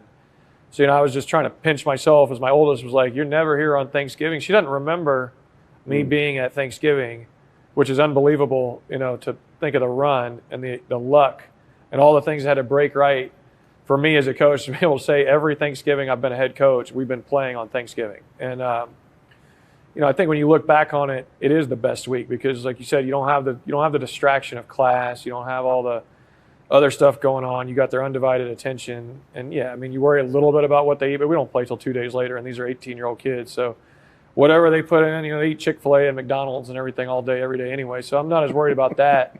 The distractions can be an issue because they're trying to – what I'm more worried about is some of them try to go out of town for a few hours and all that. And you're like, just relax, There'll be plenty of Thanksgivings. You only get to do this at most 4 times, and you'll remember it for the rest of your life that you were out there practicing with your buddies Thanksgiving morning, and it's not something everybody gets to experience. Very few teams get to experience it. Oh, no. I mean, especially at this level. I mean, here in TAPS play in Division I, well, actually in all TAPS divisions, we're down to the Final Four. Yeah. And UIL, we're in the regional semifinals, so that's 16 in each classification. So you're talking a very rarefied air to be still holding football practice this week of the year. Yeah. Thank you so much. Yeah, appreciate it. Appreciate it. Yep, thank you. Coach Dan Novikov of the Parish Panthers as they're ready to face off in the state semifinal against Houston St. Thomas this Saturday afternoon, and you'll catch it live right here on Game On Sports.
Thank you. That's Prepper Pig's favorite song. St. Thomas Band is sponsored by the Brazilian Fathers, teaching young men goodness, discipline, and knowledge for over 120 years. And by the Nutria Jacket and Hat Company, providing elegant dinner and dining wear for he and her for over 23 years. Proudly harvested in Texas since 1930 from sustainable sources. How do they do that, you ask? It's because we are farmers. Tonight's show was conducted by Hardingward Senior Isabel. Why is there a girl out there in an all-boys school?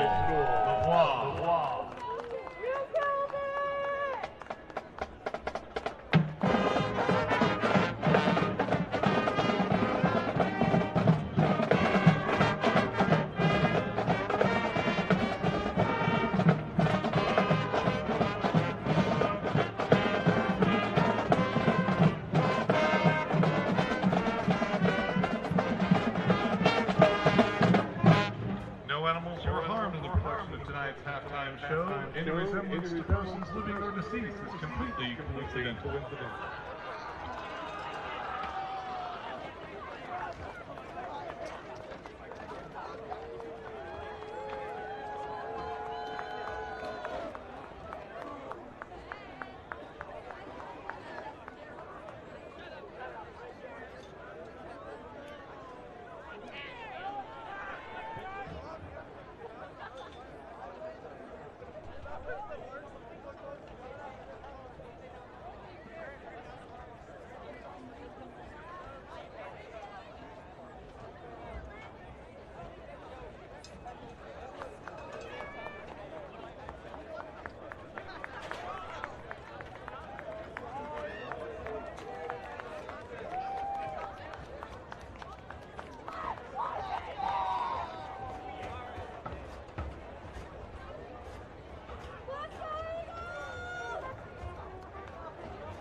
talk to you on my live.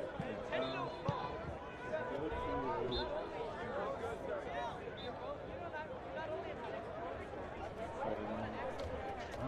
All right, you can drop it. As long as if it flashes. As long as yeah, my color looks different than it really does. All right. Covering yours. All right.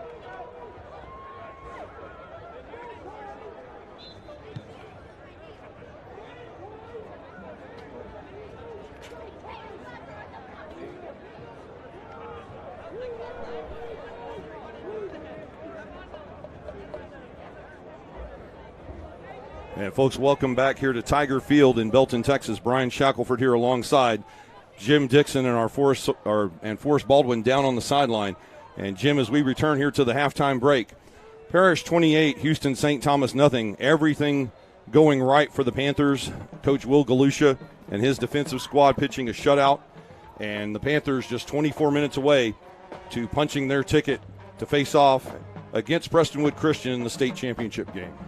Well, and usually, to advance in the playoffs, I mean, you really have to kind of count on your own breaks and make your own breaks, and Parish did that in spades in the first half. I mean, they created a ton of opportunities with some hard hits and some takeaways, and every time they had the ball, they basically outside the first quarter, that every time they had the ball, they punched it in. Yeah, they were able, after a punt and a turnover on downs, the last 4 drives have been 4 consecutive touchdowns. The last 2 off of turnovers, 1 an interception. Well, actually, both of them, fumble recoveries. So 2 fumble recoveries by Parish, leading directly to the last 14 points for the Panthers as we're ready to begin this third quarter. And while we take a moment, let's review today's game at Birdville Athletic Complex and a convincing 56-21 win for Prestonwood Christian. And the stat that sticks out to me right here, Jim Dixon, is that this was the A.J. Sibley show. A.J. Sibley in that game for Prestonwood Christian, 40 carries, 327 yards, 2 touchdowns. He averages over 8 yards a rush, as it looks like Prestonwood rode their ace running back to victory in North Richland Hills this afternoon. Well, and when it's going good for you, you keep riding it. I Right. mean, and obviously they, when you're getting 8 yards a carry, there's not really much else to game plan. Yeah, convincing effort there. Great effort by A.J. Sibley with 327 yards, part of 572 total yards in offense for Prestonwood Christian on the afternoon. And Sibley with touchdown runs in the game. 2 of them. We'll try to get the yardage on those. One of them may have been a long touchdown run. As now the ball set on the tee for the Panthers. And we'll check some Panther statistics here for you in a moment as well. As Dylan Sherman set to kick off for Parish. Folks, we're glad you could join us here across the state, around the country, and throughout the world here on Game On Sports Network as we're live for the second half of this TAPS state semifinal. Sherman with the kick deep into the corner of the end zone. And Marcus Chiata will just let that roll onto the white end zone turf, and it'll be 1st and 10 St. Thomas. They'll go to work at the 25-yard line. Well, and honestly, that's probably a very good outcome that they could have got, that could have received there, getting the yard or the ball out marked on the 25. But that's the first time they've seen an effective kick or had to deal with it the entire game, and it takes the return off the plate. Yeah, no return as Dylan Sherman using the wind at his back. Parish will have the wind in this third quarter, moving left to right. And on first down, the screen pass to the far side complete to number 7, Schaefer Henderson, only his second catch of the afternoon. As Henderson will gain, they're going to give him 2 yards on the play. And Dante Lewis and company will break the huddle. They'll face 2nd down and 8 at their own 27-yard line. Opening seconds here of the third quarter, 28-0 Parish as we play in the second half. Lewis fading to his right, now looking somewhere to run, and That looked to be in the pocket. We'll see if we will watch Ricky Heron very closely, the referee, to see if that may be grounding. And it looks like they're going to very courteously call that an incomplete pass and make it third down. Well inside the tackle box and just kind of took the ball from the snap and kind of headed due south, and a very generous giveaway by the ref crew. And now third down and 8 for St. Thomas from their own 27. Trips to the bottom of the screen as Lewis will drop back to throw. He'll scramble in that direction. Throwing again, looking for Hightower. And did he get a foot down? Or pardon me, Edgecombe, the receiver, and he did. But we've got a penalty flag on the play. This may be coming back due to a hold. They're taking the ball back to the line of scrimmage. Here's Ricky Heron, and it is holding against St. Thomas. And that will bring back that first down pass play to Luke Edgecombe on the sideline. Yeah, that's not how you want to start if you're St. Thomas. You really got to be in the mind frame to not let things like getting in your own way impede what you got to do. And they got to, we discussed it prior to the end of the half, and they got to come out with a whole new game plan, a whole new approach, and this isn't it. And behind the sticks now, they face third down and 17 from their own 17-yard line. Lewis scrambling to his left. D.C. Crane almost unloaded him. He's going to just throw this up for grabs. And the scary part there is Luke Edgecombe almost went and got that thing. He found another gear, but he was followed all the way by Dylan Davis. The pass falls incomplete. And now it's fourth down and 17 for St. Thomas. Yeah, I mean, hey, I got to like it. They unloaded it, and if going into fourth down is your outcome for that, that's not such a bad thing. But I like the going for it. And it looks like they're going to go for it here unless now, very late, as they did on the last punt, Lewis drops into punt formation. And he will kick it away from the 17-yard line, a low dribbling kick. And that will not even get close to Daniel Demery. He'll walk away as it does take a bit of an eagle roll. Downed at the plus 49-yard line by number 81, Caleb McClure. And now we'll see Sawyer Anderson in the offense with the wind at their back for the first time in this third quarter with 10:40 remaining to play. Still Parish 28, St. Thomas nothing. Yeah, I mean, and Parish is going to come out, and I don't know that they're going to do anything dramatically different. They're going to, I would assume they come out and just mash on the accelerator and put this thing well out of reach for St. Thomas. First and 10 now at the St. Thomas 49-yard line. They'll start with the run to Cedric Mays. He'll stutter step looking for a hole. And follows the center out to the 45-yard line. He'll gain 4 on the play with the tackle for St. Thomas. That will be number 29, or probably number 28, Brian Lively. Yeah, St. Thomas is still well committed to the interior. They're closing up the box. And, Parish is going to have to pick on the edges to get any kind of substantial gain in a timely manner. Second down, 6 yards to go now for the Panthers. Mays once again looking for running room. And he's going to cut back to the near sideline. The initial hit there by number 24, Jack Ward. And brought down by number 78, Dominic Orey. It looks like they'll give Reed a gain of 2 yards on the play. And it's going to, just a yard. It'll set up third down and 4. As the Panthers come to the line, standard spread formation. On 3rd and 4 at the Eagle 43-yard line. Now Anderson and company starting to milk the clock. They're going to take the play clock down inside probably 7 or 8 seconds now on every snap as we play football with 9:23 to play in the third. The handoff to Cedric Mays. He's going to cut back. Reverse field once again and get down to the 40-yard line. Stopping him short of the first down, it's number 24, Jack Ward, and number 10, Preston Bowman. Yeah, now you're 4th and short. Obviously, obviously, if you're Parish, you're going to hang on to the ball. The jumbo package comes in. Yeah, I mean you're just going to blow off the line and get the yard that you need and go back to your plan of attack, which is basically hang on to the ball. And the jumbo package in on 4th and 1 at the Eagle 40-yard line. Maddox Reed's going to cut outside, back inside. And he will move the sticks. On 4th and 1, he'll get 4 yards. And the Parish Panthers have new life at the Eagle 37.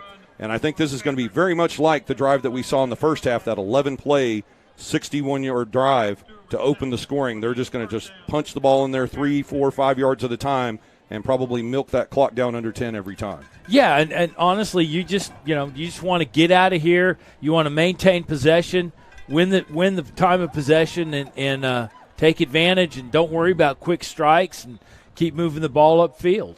And just as we say that, Anderson fakes the handoff and throws on play action to number 13, Bryson Fields. And the sophomore makes the grab right at the first down marker of the 27-yard line.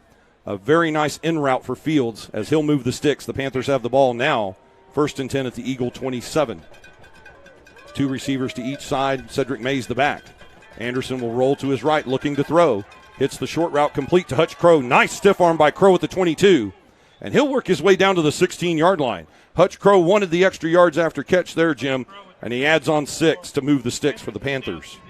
Yeah, and Nate Weber, with a great seal block to get Anderson loose, and we got a flag down. So looks like we have a penalty on the play, and we'll check in with our referee here this afternoon, Ricky Herron, as now we're under full cloud cover here at Tiger Field in Belton. The lights have come on to brighten things up just a little, and it looks like a holding call against Parish.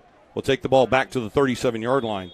And this is a very rare occasion so far in this game for the Panthers. Only the 3rd time today they've been behind the sticks. Yeah, I mean, but your first and 20. First and 20. The first time they've been this far back today. 1st and 20 Panthers at the Eagle 37. Anderson fakes the handoff. He's looking for Crow. He's wide open. 15, 10, race to the goal line. Crow wins it. Touchdown, Parish Panthers. And just like we've been talking about in last week's game and this week today, Jim, that inside slant, they've been leaving that open. Hutch Crow cuts inside, and that's a 37-yard pass play for a touchdown. Yeah, I mean, St. Thomas is closing up the box, and they're they have to live with that decision, and that's the outcome of that decision is those quick slants that are usually 3 and 4 yard dinks and dunks turn into big gains if you're going to allow that to happen. And the extra point is good by Ryan Schiller, and folks, your new score with 7:13 remaining in our third quarter here at Tiger Field in Belton. It's now your Parish Panthers 35, Houston St. Thomas Eagles nothing. And for our first sideline report of the second half, let's go live down to the sideline with Forrest Baldwin. Hutch Crow on that 37-yard TD reception for Sawyer Anderson to put it up 35-0 with 7:13 left in the third. The weather is cooling down out here, guys. Wind is dying down, but it is getting cooler. Everybody's staying warm, having a good time. And defense is really being dominant as well. Back to you. Thank you, Forrest. And yes, the temperature dropping. It was 59 degrees at kickoff. We're now down to 52 degrees as the wind holding steady in the low teens. And the folks in the stands, we noticed at halftime, Jim, everyone donning their heavier coat, pulling on their sock cap or toboggan to cover the ears as the temperature is starting to drift into the 40s now with 7:13 remaining in the third quarter. Yeah, I mean, I don't know that the weather's gonna change anybody's approach, Parish in particular, as we move forward. I think Parish is gonna try and come out and stick with the game plan, move the ball upfield, move the chains, and win time of possession. And what's been the most effective play for the St. Thomas Eagles in this game? I mean, 3 or 4 times now, Marquise Chiata has only been 1 or 2 steps away from breaking a big kick return. That one he takes at the 4-yard line, returns the ball all the way out to the 29. So Marcus Chiata with 3 kick returns over 20 yards in this game. And the kick team has been putting St. Thomas in much better field position that they otherwise would not have been. Yeah, I would just come out and go, okay, I know where Renze is, and I'm going to run away from him. James Cave trying to take a shot at Lewis on 1st and 10. They'll throw the out route to the near sideline, and it's caught. Luke Edgecombe making the catch. and he'll gain 6 on the play out to the 36-yard line. And the Houston St. Thomas Eagles with only 3 first downs in the first half as they drive here with less than 7 minutes to play in the third, looking for just their first first down of the second half. Only 73 yards of total offense in the first half. Lewis going down the field and throws behind Edgecombe on second down. It's going to bring up 3rd down and 4 for St. Thomas. And dominant offensive figures here for Parish Episcopal. They have 251 yards of offense in the first half, 11 first downs, to only 73 yards of offense for the Eagles, and only 3 first downs in the first half. Well, last time I checked, you can't win and you can't score if you don't have the ball, and you can't win if you don't have the ball, if you don't score. So Parish obviously has an answer for this. Yeah, Sawyer Anderson already with 2 touchdown throws in the game. On 3rd down and 4, Dante Lewis drops back to throw. He's going to step up in the pocket. And a sack on the play by Cooper. No, that's Caleb Irving and Cooper Malin. 85-15 in on the sack for the Panthers, along with Trey Williams. And Lewis goes down for the 3rd time today. And with 6:34 remaining here in the third quarter, it looks like St. Thomas will be in desperation mode and go for it on 4th and long. Yeah, I don't know what the district looks like, but, I mean, they are putting a lot of hats on Lewis. This may be the first time all season long he's been roughed up like this. And now 4th down, 7 yards to go for the St. Thomas Eagles at their own 33-yard line. As Dante Lewis awaits the snap, trips to the bottom of your screen. He's looking that way, flushed out of the pocket. Trey Williams gives chase. Now they're kind of holding him in the backfield. Cave takes a stab at it, and now it's going to be Lewis versus Arinze, stretching for the marker. And Kamze Arinze doing work right there, forcing Lewis out of bounds 3 yards short as he dove with the football out to try to extend to the marker. And he's 3 yards short. The Panthers take over 1st and 10. Yeah, he just didn't get enough edge around the corner and wasn't able to get up the sideline, had to kind of cut that angle off. And anytime you don't have your hips north and south, it's not going to end well. And that was really just kind of a desperation dive, and he's paying the toll for it right now. Yeah, Lewis slow to get up. He's actually going to stop at midfield as he's held up by his teammate Anthony Pellerin. And it looks like they'll get Lewis some assistance out on the field. We'll have an injury timeout. 5:56 remains in our third quarter. Here is Dante Lewis will get some assistance to the sideline, diving for that marker, a heroic effort. I mean, he laid full out, stretching out his entire 6'2" frame, trying to reach that first down marker, and paid for it, probably knocked the wind out of him over on the Parish sideline. Yeah, he does not. And it looks like he's favoring his left ankle as well. Does not look like he's doesn't look like he's got it all together, and obviously they're not worried because they're not warming up another quarterback. Anderson going for it all down the middle of the field for Crow. That's a 50-50 ball in the end zone. Who wins it? And, well, they're waving their arms. Is it a pick or a touchdown as Crow still wrestling with Caleb Davis? Still no signal. And now they signal touchdown. The Houston St. Thomas crowd livid. But Crow wrestling that ball away, and that's always been my understanding, Jim. A 50-50 possession goes to the offense. As Anderson went for it all, Crow went up. It looked like Davis had it at first, and then they wrestle for it on the end line in the end zone. And the signal is touchdown, Parish Panthers. Yeah, Davis came in late on coverage, came under the underside of the ball. It wasn't that the ball was underthrown. He just got under Davis on the catch, and he got his half of the ball. And the call by the officiating crew, you heard referee Ricky Herron right there. Possession, simultaneous possession by the offense and the defense is awarded to the offensive player. So credit Hutch Crow with a 37-yard touchdown reception, and credit Sawyer Anderson with his third touchdown of the game. As the Panthers now will have the clock running with 5:45 remaining in the third quarter. Yeah, Davis is, Davis on that play came underneath and And you can't play that any better. And unfortunately, didn't get the interception. Albeit he's probably the leading interception guy for St. Thomas. So, it's not unfamiliar ground for him. And now, ladies and gentlemen, your score as the clock begins to roll with 5:40 remaining in our third quarter here at Tiger Field in Belton. It's now your Parish Panthers 42, Houston St. Thomas Eagles nothing in this TAPS Division I state semifinal.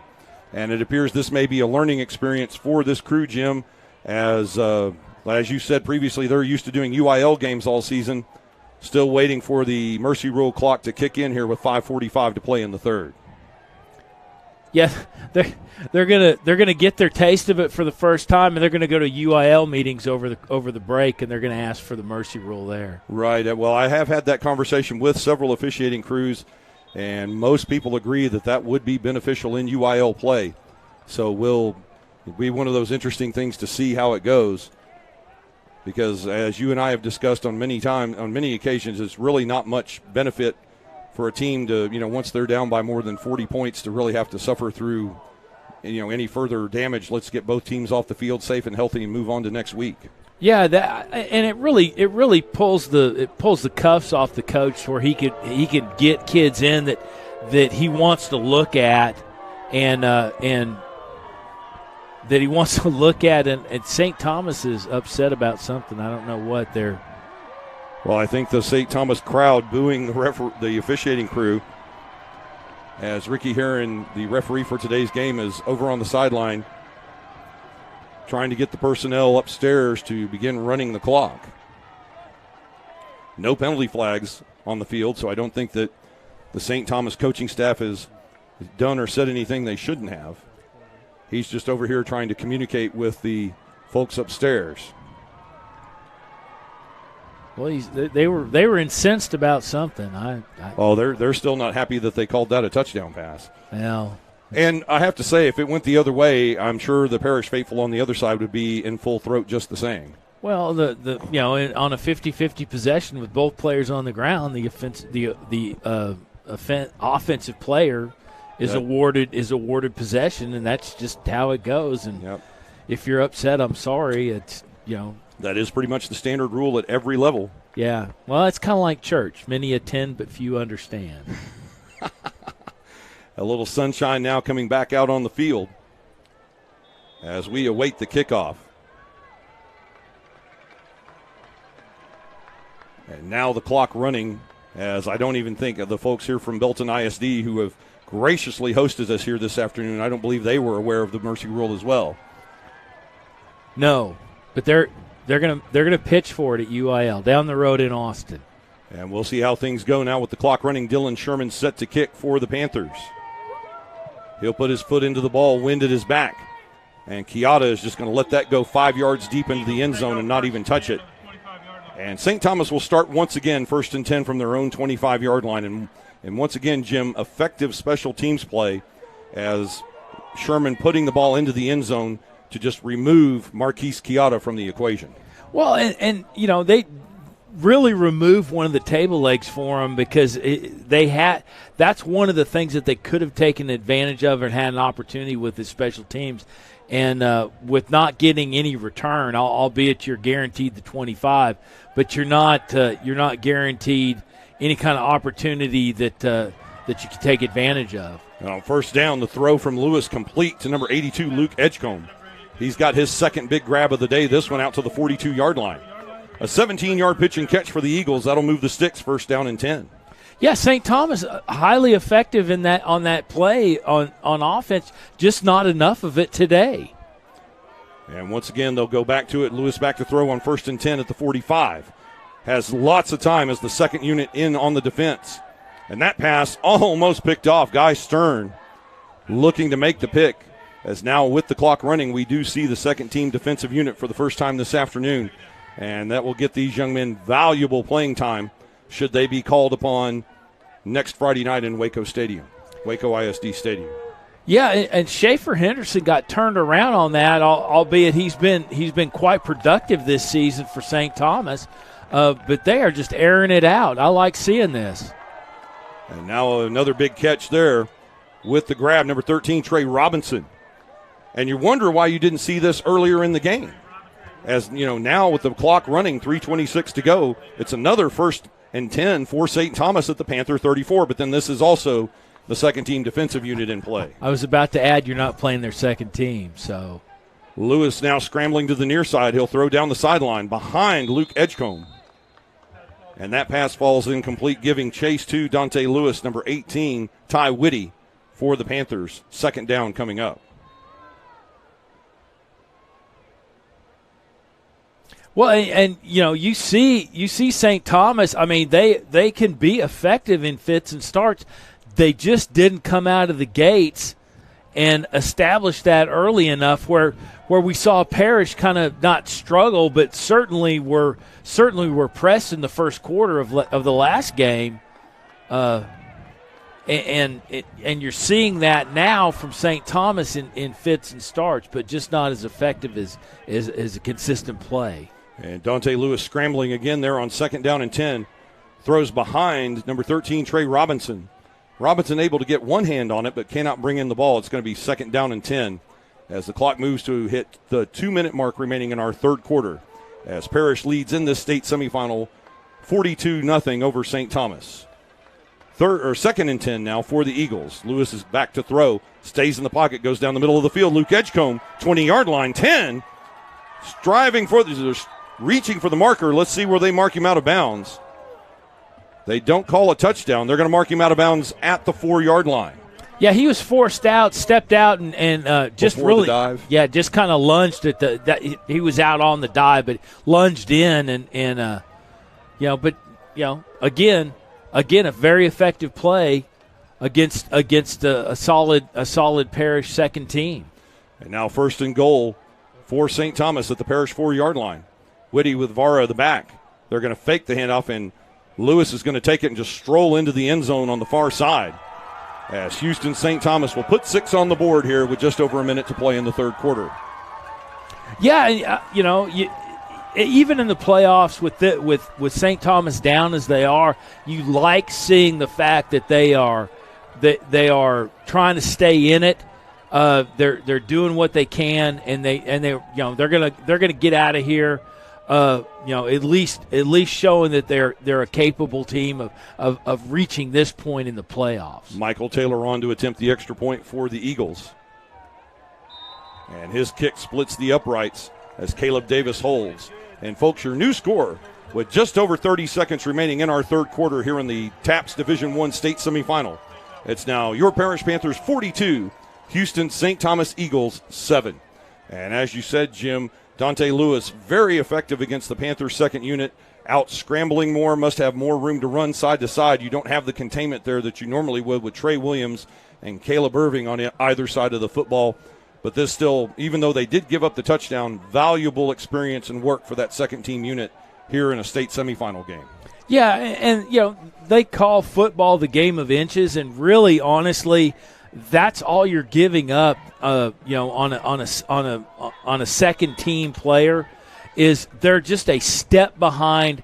Their recognition of the play is just a fraction behind, and it's just kind of athletic maturity that Parish's second team is growing into, and opportunities like this where you're getting playoff experience as a freshman or a sophomore is invaluable. And indeed it is, and we'll see the offensive second unit here as we've reached the end of the third quarter of play. 3 quarters in the books here, ladies and gentlemen, at the TAPS Division I state semifinal from Tiger Field in Belton, Texas. And your score as we head to the fourth quarter here live on Game On Sports Network. Your Parish Panthers 42, Houston St. Thomas Eagles 7. And the clock reset with 12 minutes to go in the ball game as Michael Taylor will put this ball on the tee and be set to kick with the quarter change. St. Thomas and Taylor now with the wind at his back. And it looks like they do have the quasi-hands team in that they used last week against Bishop Lynch as well. The edges are Yusubio and Burton. Taylor will kick away. And Cedric Mays, well, this ball checks up. Mays is going to have to bring it back from the 1 yard line. Mays down the sideline, 15, breaks the tackle, 20. And Cedric Mays taking a lemon and making lemonade. He gets that ball out to the 22-yard line. That could have been disastrous for the Panthers, but you have to credit Michael Taylor and the kick team for St. Thomas. A great kick there to have that ball die at the 1-yard line. Yeah, Taylor got a great kick, and that ball responded exactly the way you would want it to, basically rolling along the goal line and forcing Mays to at least, at the very minimum, make the decision. And that's really all you want to, and then your coverage takes care of it from there. Now the second team unit, led by number 21, Drew Burton, on the field. His running back, number 35, Todd Sedberry, as it's 1st and 10 Panthers from their own 22-yard line. 2 receivers to each side. Burton with the handoff to Sedberry. And he'll gain maybe a yard over right tackle. Hit at the line of scrimmage by number 22, Jonathan Sriracho. And they'll give Sedberry progress to the 24, a 2-yard gain. Yeah, St. Thomas, nothing's more telling than when your head coach takes his headset off and he's set it down and he's kind of done for the day. So they're just going to play instinctive football. Look and see what they can get out of kids that they don't really have opportunity to watch, and see what they can build on for the future, and hopefully St. Thomas can keep the ball rolling and can advance on into the playoffs for next season. That's really what they're doing right now, just building for next year. Right, and the key factor to that rebuilding for St. Thomas as they'll retool and re-gear for 2023 will be the return of their star running back, number 23, Johan Cardenas, who went down in practice with the torn ACL 3 weeks ago. He's just a junior this year, so he'll be back for his senior season. Had a 1,000-yard season in only 7 games for St. Thomas. Sorely missed here by the Eagles in the postseason, but we wish him a speedy recovery and should be an excellent campaign for the Eagles in 2023. Yeah, and I think Cardenas is here, and we have an entirely different game. That it may have offset. It may have offset the entire playoff structure at Division I. They probably could have beat Antonian with him in there, and then this game perhaps could be either against Nolan Catholic or, it could have been either San Antonio Antonian Prep or TCA. Right. And Nolan Catholic, the 4th place team in District 1, defeated San Antonio Antonian. So you would think perhaps our 3rd place team, Trinity Christian, could have done the same thing. So this might well have been a Parish Trinity Christian semifinal instead, as Houston St. Thomas would have played Prestonwood this afternoon, but we'll never know. Right. And in TAPS, they structure the entire playoffs around the way everybody's seated, whereas UIL, it's dictated who your next opponent is. It's one of 2 teams by district. Right.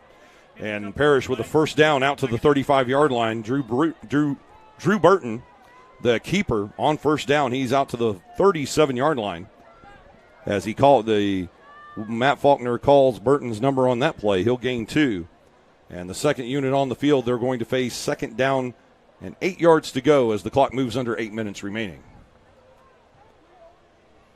Yeah, you're not going to see anything flashy out of the Parish offense. They're just gonna try and control the ball and push it upfield. And the pass from Burton complete on the far side, making the catch, number 81, Kyle Hamburger. And Hamburger across the 40 and out of bounds at the 41-yard line. He'll gain about 4 yards on the play, and now the offense will face 3rd down and 4.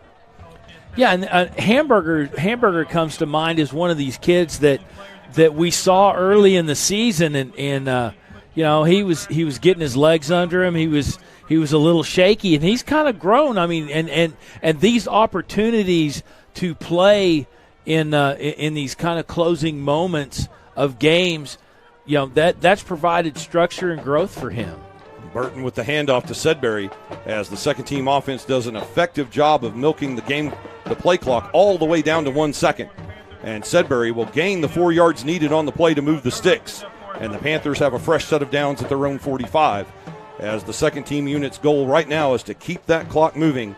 And it's going to move anyway, but they want to keep possession of the football, 1st and 10 now at their own 45. Yeah, I mean, and you're seeing great play out of the line.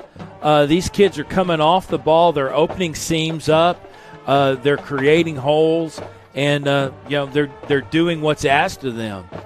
Burton with the keeper. Penalty flag comes in on 1st and 10. And that flag coming out of the pocket of referee Ricky Herron, and his immediate signal is holding against the Panthers. And it looks like St. Thomas is going to decline the penalty and take the play instead and make it 2nd down and 9. Yeah, the feel for the game has to be kind of acquired, and that's acquired through experience. And what you saw in that play is one of the Parish linemen got outside and really just didn't know when he was off his block. And once he gets his hand, you get inside on a defensive lineman and you get extended out, and it's very obvious to the official. They're going to call a holding penalty on you.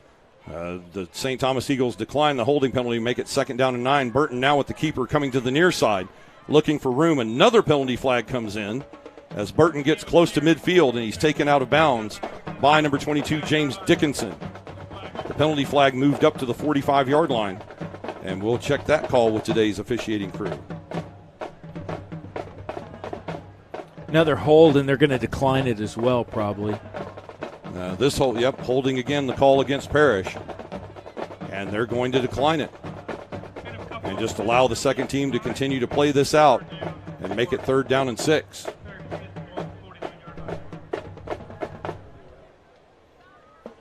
We move under 5 minutes remaining in the ball game here at Tiger Field in Belton. Parish well in command, leading 42-7.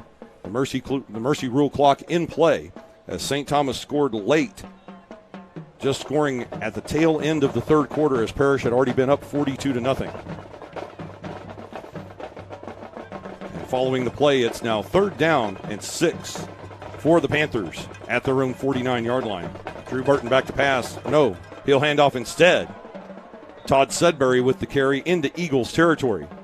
Dropped at the St. Thomas 49-yard line.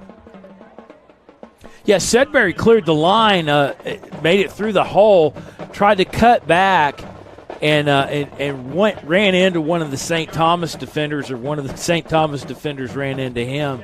But again, an experience call or experience level that Sudbury needs to know. He needs to know once he clears that line where pressure's coming from, and he'll learn where that's coming from, and then that turns into a play that they extend into a 7-yard carry, an 8-yard carry. And Burton tries to cut it up inside on 4th down, and he'll be tackled 3 yards short of the 1st down. The stop made by number 99, John Hayburn of the Eagles. And St. Thomas will take over with 3:15 remaining. And folks, while we have a moment here during this change of possession, let's go down to the sideline with Forrest Baldwin.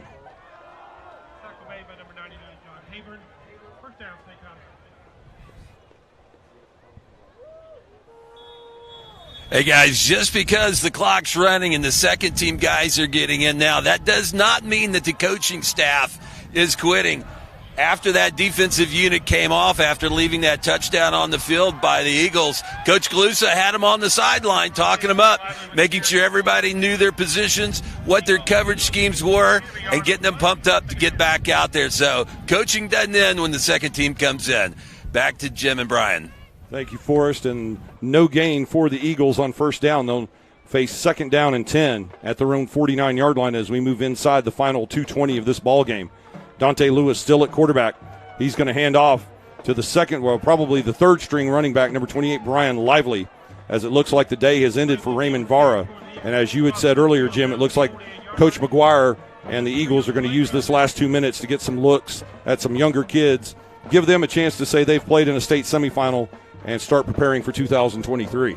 Well, you get these kids out, and the numbers start getting tucked in, and you're shopping down in the boys section, but these kids are playing, and to go back to what Forrest was saying, the coaching doesn't end because the second team's out.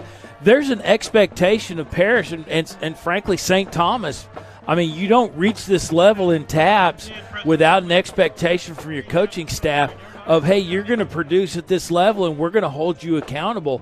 And you got to love the fact that Coach Galusha grabbed those kids up and said, hey, we're still in this game and we're still engaged. And if you're going to be out there inside the gridiron, hey, you got to know what you're doing and you got to produce. And the throw from Fields coming to the near side, number 81, Caleb McClure with the catch. He'll gain 4 yards. We'll call it down to the 35-yard line as we have 1 minute remaining in the fourth quarter here at Tiger Field.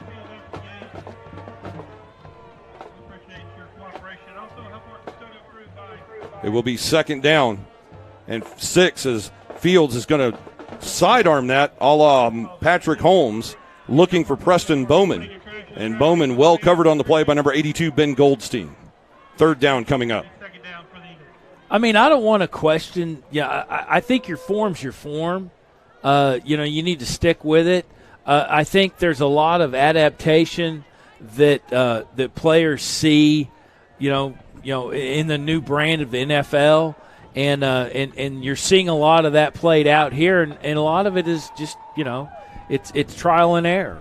And Lewis gets away down the sideline, and he'll scamper out of bounds at the 17-yard line. They'll mark him out at the 18, and it doesn't look like St. Thomas will get back in time to run another play as the horn sounds, ending today's game. Ladies and gentlemen, the final horn is sounded here at Tiger Field in Belton, Texas, bringing our TAPS Division I state semifinal to a close. And folks, your final score from Belton, Texas this afternoon, your Parish Panthers 42, Houston St. Thomas Eagles 7. And Jim, this was you could almost put this in as a cookie cutter, a carbon copy of the first victory against Bishop Lynch, the homecoming victory against Nolan, the very reminiscent of the workmanlike effort that the Panthers put in against Trinity Christian Addison on that Saturday afternoon game that you and Forrest had in the rain. I mean, they come out here, they get the job done, put 42 unanswered points on the board, get that mercy rule clock running, and a touchdown at the end for the Eagles as the Panthers have punched their ticket to next Friday night's state championship game, and what I imagine is a very exciting and probably the matchup that they wanted, another shot at A.J. Sibley and the Prestonwood Christian Lions. Well, and I think the matchup is certainly an enticement for Parish.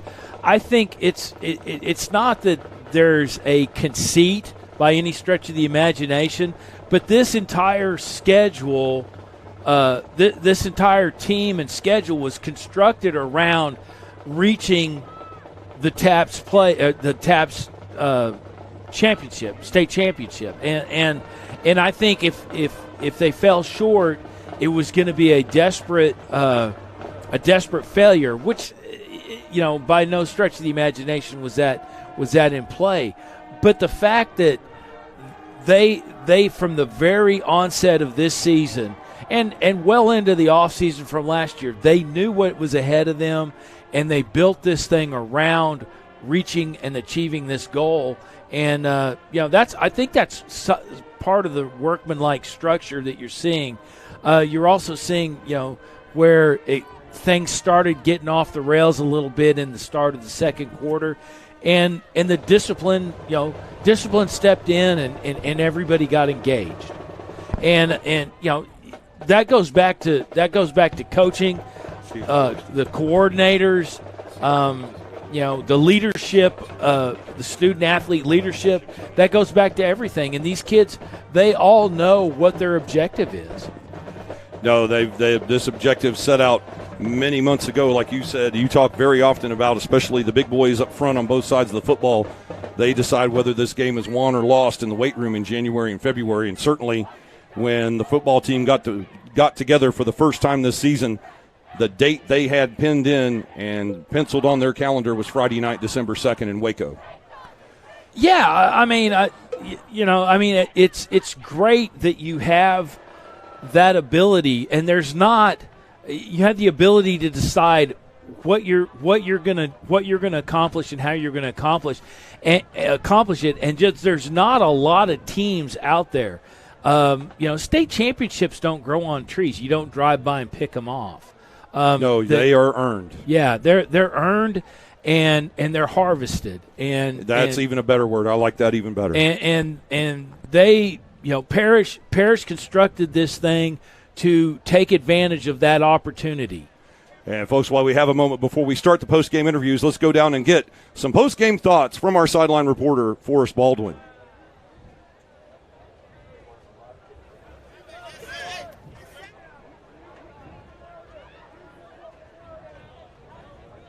Great message from head coach Dan Novikov as he addressed the team. He said, we get to enjoy this right now. We're going to get our gear together, get on the bus, get back to Dallas, and we start to work on Monday. And that's about as long as we can enjoy it because we have a state championship to win next Friday. As the team's gathered now for their picture with the semifinal trophy. Enjoy it till Monday. I figured they had until they got back on the bus from Buc-ee's. I figured they get about 45 minutes, but it sounds like they'll get 48 hours. Well, you got to give them some reward. There you go. Well, I figured a brisket sandwich at Buc-ee's was probably it, but I'm glad I was wrong. I'm very glad I was wrong. And folks, there's a picture right now, as you see there on your camera. That is a state finalist group right there for the 4th consecutive year. The Parish Episcopal Panthers have punched their ticket to the state championship game. And now that it's official, Jim, we can talk about it a little bit, as this is the matchup that we talked about, that we thought going into district play might happen, and now it has become a reality. It's going to be round 2 between Parish and Prestonwood Christian for the whole thing. Yeah, and unfortunately it taps D1. A lot of times it's usually it's the second time you play a team, and it's kind of how much did I empty out the playbook? What do I need to bring in? What do I need to adjust to? And that kind of goes into your game planning. But these guys are operating in the same zip code. There's no secrets. Right. And now let's go down to the field as Forrest Baldwin is standing by with one of our players of the game, Hutch Crow. Here with junior wide receiver 12, Hutch Crow, 2 TD passes today in the semifinal game, both of them 37 yards. Talk about that second TD pass in the battle for the ball in the end zone. So, I ran my route and I turned around and I saw rolling out, turned it up to the end zone, and, he threw the ball up, and we battled for it a little bit, but I came down with it at the end of the day. And I don't know if you know this, y'all were still wrestling around on the ground for the ball, and everybody kind of forgot about y'all while the referees were trying to figure out if you actually had it. Yes, sir. Yeah, we were battling out for probably, 10, 15 seconds probably, but yeah, that's all I gotta say. All right, talk about the championship game coming up. We know it's going to be Prestonwood. Yes, we know it's going to be a rematch. Yes, sir. What does that mean to y'all? Well, I think for us receivers, we didn't have a great game that game, but the running backs, we killed them on the run game. Maddox had a great game that game. So I think next week we're going to go make a statement again, show them that we're the better team, and we're going to take them the trophy. Right on. Thanks, Hutch Crow. Go enjoy it. Thank you, sir. All right. Coach Novikov, you got a second? Let's go ahead and go back down to Forest with our state finalist coach for the 4th year in a row, head coach Daniel Novikov. 14. Our head coach, Dan Novikov. Coach, congratulations, an unprecedented 4th trip to the state championship game. Yeah, speechless. I don't really know how to describe how I feel about them. It's incredible if you're a senior that you've never known anything other than playing for a state championship. I mean, that's unheard of. I talked to Coach Scully a little bit earlier today, and he was talking about the week of practice, and there was no let-off. One of the best weeks of practice you had, complete focus leading up to this game, and I think it showed, didn't you? Yeah, I mean, the Thanksgiving week is always the best week because you eliminate all the distractions. It's only us on campus. Everybody else is off doing whatever they do on Thanksgiving, and it's amazing. I was telling Brian, my kids don't know what it's like for me to be around on Thanksgiving, which is such an unbelievable blessing. They're 6 and 9. I haven't been around any Thanksgiving. So it's a neat week. It's a week you remember for the rest of your life as a kid, getting to play high school football. But there's nobody else around, so it's just us. So you get to eliminate anything that could distract the kids and they can focus on the game. Going into the state championship game next week against Prestonwood, are there any secrets left between the two teams, or do we know who we are? Did they win? First of all, I didn't even know. They have 56-21 today. They won. No, I think everybody expected that. So, it'll be a battle. They're a good football team, obviously. But we got a pretty good football team, too. So, see what happens. Great, Coach. Congratulations. Go enjoy it with the team. I like the message. We get to enjoy it for a couple of days, for 24 hours maybe, and then we start putting the work back in on Monday. Actually, it's just for the bus ride back. Then we're back to work when we get back. Are you going to make a stop at Buc-ee's on the way back? No, sir. No. Last time we went to Buc-ee's, we had guys ordering gourmet meals, so they lost their Buc-ee's privilege. All right. Thanks a lot, Coach. All right, back to you, Jim and Brian. All right, thank you, Forrest. And I was right. They don't get 48 hours. It sounds like they get about 3 hours on a bus ride. And then they're going to watch probably, now a short week now, as we play here on Saturday afternoon, that state championship game Friday night in Waco ISD Stadium. That'll be a 7 p.m. kickoff on Game On Sports Network. We hope to at least have audio coverage of that game for you live. And, folks, we will be, if we're not able to bring you live video presentation of that game, but we will be recording the entire game, audio and video, that will be available to watch immediately after the game is over. What we're hoping to do is bring you live video in the pregame and in the postgame. And we will be recording the game. We're hoping also maybe to broadcast the audio stream live for that game next Friday night. Now, while we have a moment, let's go back down to Forrest Baldwin as he's standing by with Ian Usry. All right, we're here with nose guard senior Ian Usry. A dominant defensive performance today, Ian.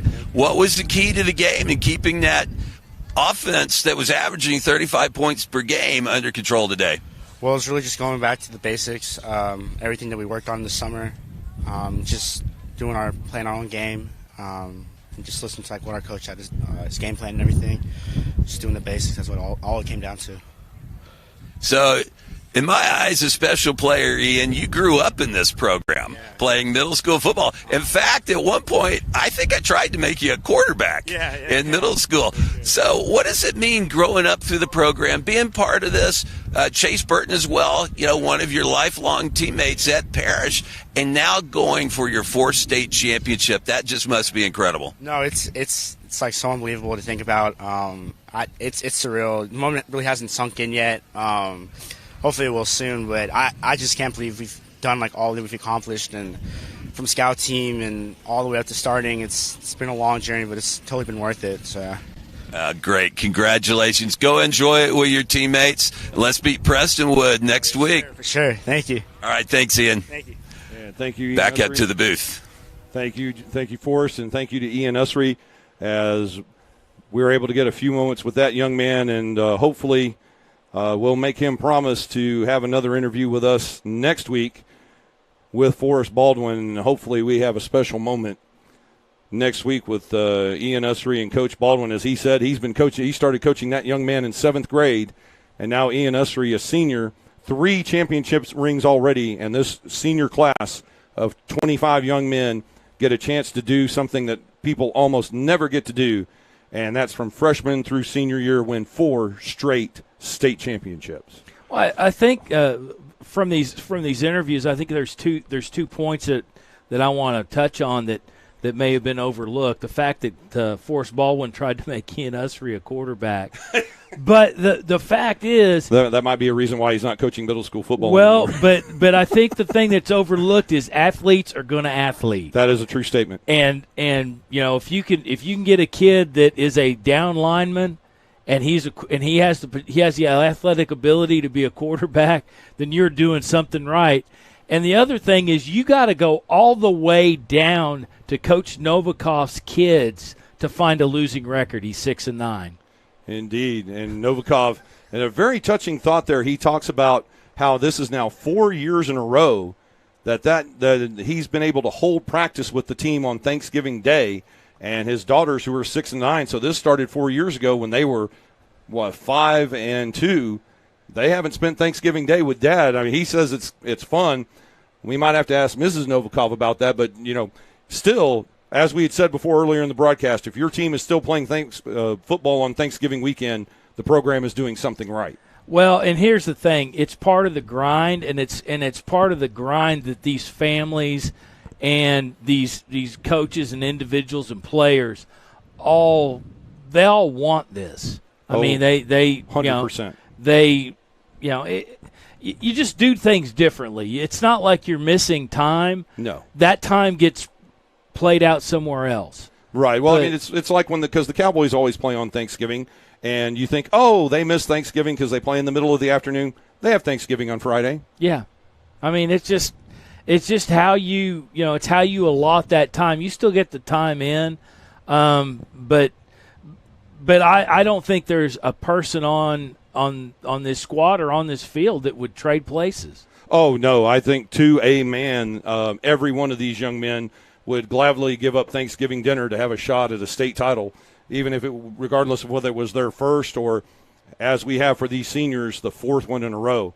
And folks, while we have another moment, we're going to go back down to the field as Forrest Baldwin is live with safety and Ole Miss commit Daniel Demery. All right, on the field with Parish senior Daniel Demery, the Ole Miss commit. First of all, condolences on the Egg Bowl game the other night. That must have been tough to watch. Yeah, it was. But, I mean, I know they'll do good in their game bowl, the little bowl game, so. Yeah, a high-flying offense for the Eagles coming into the game. They were averaging 35 points per game. Y'all held them to 156 yards and 6 first downs. What was the key to controlling that Eagle offense today? I mean, really just the base thing was a lot of communication. I mean, I know if me and all my teammates were on the same level, we could easily stop them and win this game. And controlling, obviously, Dante Lewis was going to be key, too. That guy can move around in the backfield, can he? Yeah, he's a real good player, and he has a lot of my respect. All right, so this is your 4th state championship game. What does that even – I mean, most players never even get to begin to get close to 1. What's it like going to your 4th next week? I mean, it means a lot. I've worked hard with my teammates and my coaches. A lot of preparation's gone into it, so it really, truly means a lot to me. Great. So what are you going to do after the game today? Just head back, take it easy, and get ready for next week? Yes, sir. Just chill with my teammates a little bit. Right on. Thanks, Daniel. Congratulations. Go enjoy the victory. We'll see you next Friday against Prestonwood. Thank you. All right, back to you, Brian and Jim. Thank you, Forrest, and we appreciate Daniel Demery's time and wish him the best of luck. One of 25 seniors in this senior class that will be playing for their 4th TAPS Division I state championship in a row next Friday night. That's a 7 p.m. kickoff, ladies and gentlemen, from Waco ISD Stadium. And, Jim, as Forrest had said, you play football your entire high school career. You're really, really lucky if you can even sniff around one state championship, much less having just punched your ticket to the 4th in a row. I tell my children, my son's in college now, and I told him, hey, they play lacrosse and they won a state championship as a freshman, and I said, you enjoy it because they don't come along. And he looked at me like, yeah, they don't come along all the time. No, they don't, and as evidenced by the fact that as we look down there on the field right now, the Houston St. Thomas Eagles seniors posing for a photograph as they have wrapped up their 2022 campaign with a record of 10 wins and 2 losses on the year, going down in defeat this afternoon to Parish by a score of 42-7, and some camaraderie there, even in a losing effort, as those seniors pose for a final photograph on the field in what for some of these young men is probably their last competitive football game. Yeah, and I've been being around football. I'm not that old, but a significant amount of my life in high school and college, and being around athletics, it's very hard because, if you play baseball, you can pick up on a beer league softball team, sure, or you can play pickup basketball. You can do whatever, but you can always go out and play golf. Football is exactly tennis. Yep. Well, I suggest walking, but football is one of the unique sports that when it ends, it is really time to end, and And some of these kids are going to go out of here, from St. Thomas today, knowing this is their last game. 24 players from Parish will leave Waco, and some of them will know that that's their last game as well. Yep. And it's very finite and humbling that it does end. But it's also good that it does end. Indeed. I mean, as Shakespeare said many, many years ago, all good things it must end. But for those young men that will move on to lives and careers way beyond the green turf of the football field, these are memories that they'll have forever. Well, yeah, and the memories and the camaraderie, the experiences, but a lot of the stuff that they're learning and have learned, they may not find out. They will draw on that the rest of their lives. Oh, yeah. Football teaches you a lot, and I have to agree with you there.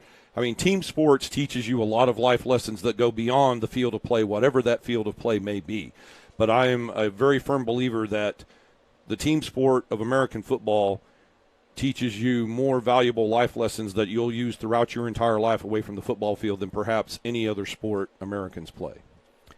Yeah, I mean, it's I think the things that are lost or overlooked, maybe forgotten, stashed away, will be pulled from the recesses of somebody's brain pan in the future, and that'll be something that they will rely on, throughout their lives, whether they realize that's where it came from or not. Right. It's one of those things that at this point it just becomes ingrained, and you don't. Sometimes you remember, oh well, Coach always used to say, da-da-da-da-da when you're facing a tough situation, whatever it may be, in your home life or business, but then there's some of it that just automatically kicks in because it's been so ingrained in your memory and your thought processes while you play the game of football.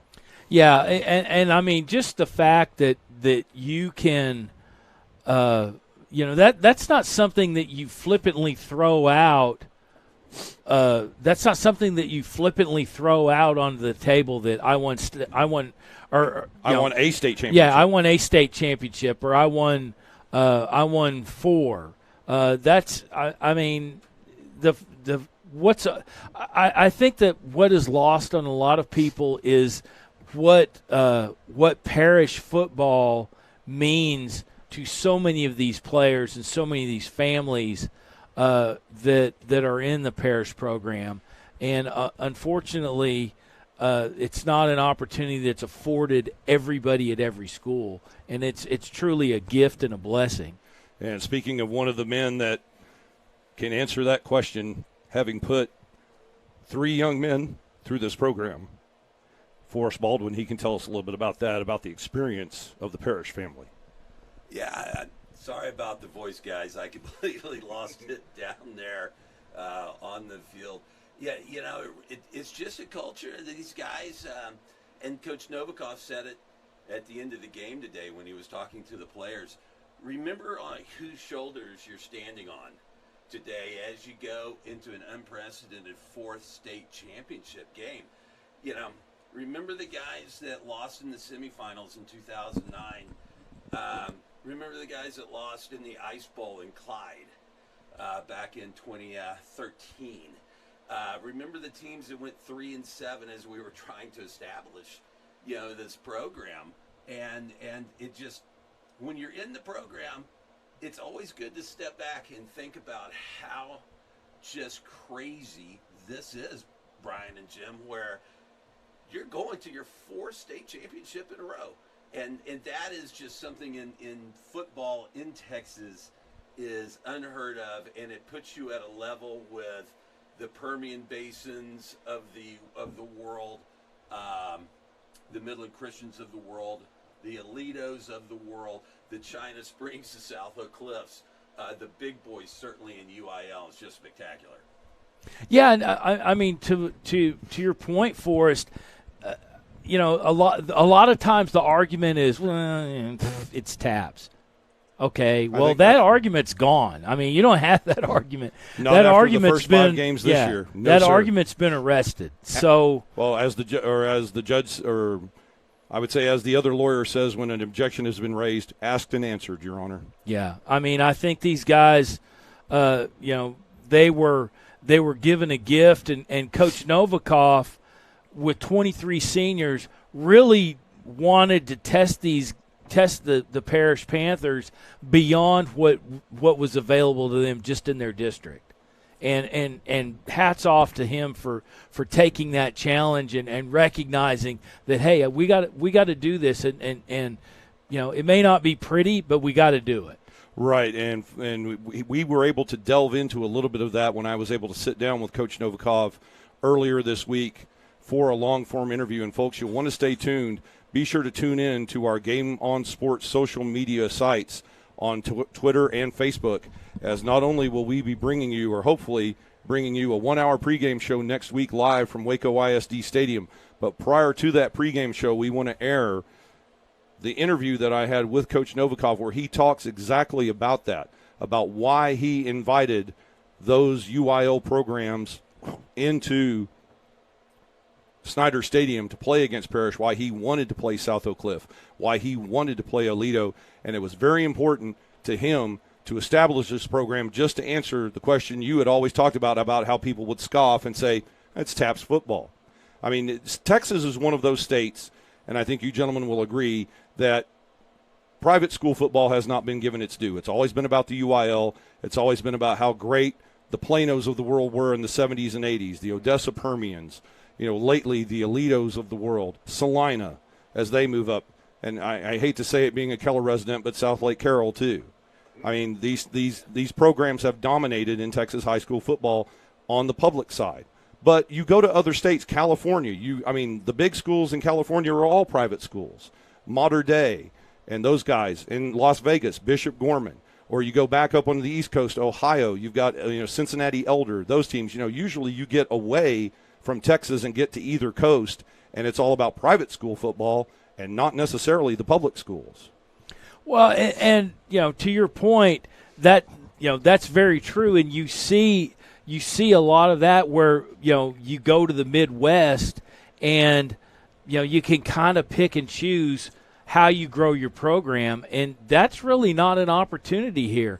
No, the zip code chooses how you build. Yeah, the zip code dictates that, and the fact that you can randomly select these players in these programs, you really need a coach that can bring in a culture, and that's the same kind of culture that Coach Novikov has established here at Parish. I mean, he put in place the fact that he even asked some of these schools to come in and they accepted it shows you the amount of respect that these UIL teams have for what Parish is doing and what Parish has accomplished over the last 3 years and beyond that. Right, absolutely. And the funny thing that most people don't know is, and I don't know that we discussed it briefly in the interview. We didn't point fingers. We didn't name names.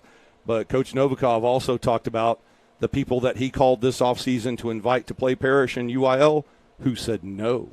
I'd like no, that. Thank you. Can I get that list? I couldn't get that list. I don't think we're going to get that list. I think that one's going to go with Coach Novikov. I'll buy him. I'll buy a 44-ounce for him at Buc-ee's if you'll tell me. Yeah, well, as they say on the ticket, good luck with all of that, Jim. But, yeah, no, he wouldn't tell me who, but he said that he had called several programs, and they politely said, no, thank you, sir. We don't want to play Parish. And I could see how from some of these programs, depending on who it might have been, if I'm a strong UIL program, where's my upside to playing the Parish Panthers? If I go in there and beat them and stomp them, let's take, for example, Denton Guyer. I don't think that was one of the teams, but Denton Guyer is doing great right now. You've got Jackson Arnold, super hot Oklahoma commit. Let's say he called Coach Heim at Denton Guyer. And if you're Coach Heim, you're like, okay, if I go in there and I ring up Parish by 40, where's my upside? I look like a bully, and everybody's going to go, it was TAPS. Or I go in there and I lose, like Aledo did in the first game of the year, or like China Spring did and bust that 20-game winning streak. And now everybody's going, you got beat by a private school? So there were several coaches there that said, They were like that guy in the Geico commercial in the attic. They were just like, nope, no thank you. Not interested. Click. Well, it's true.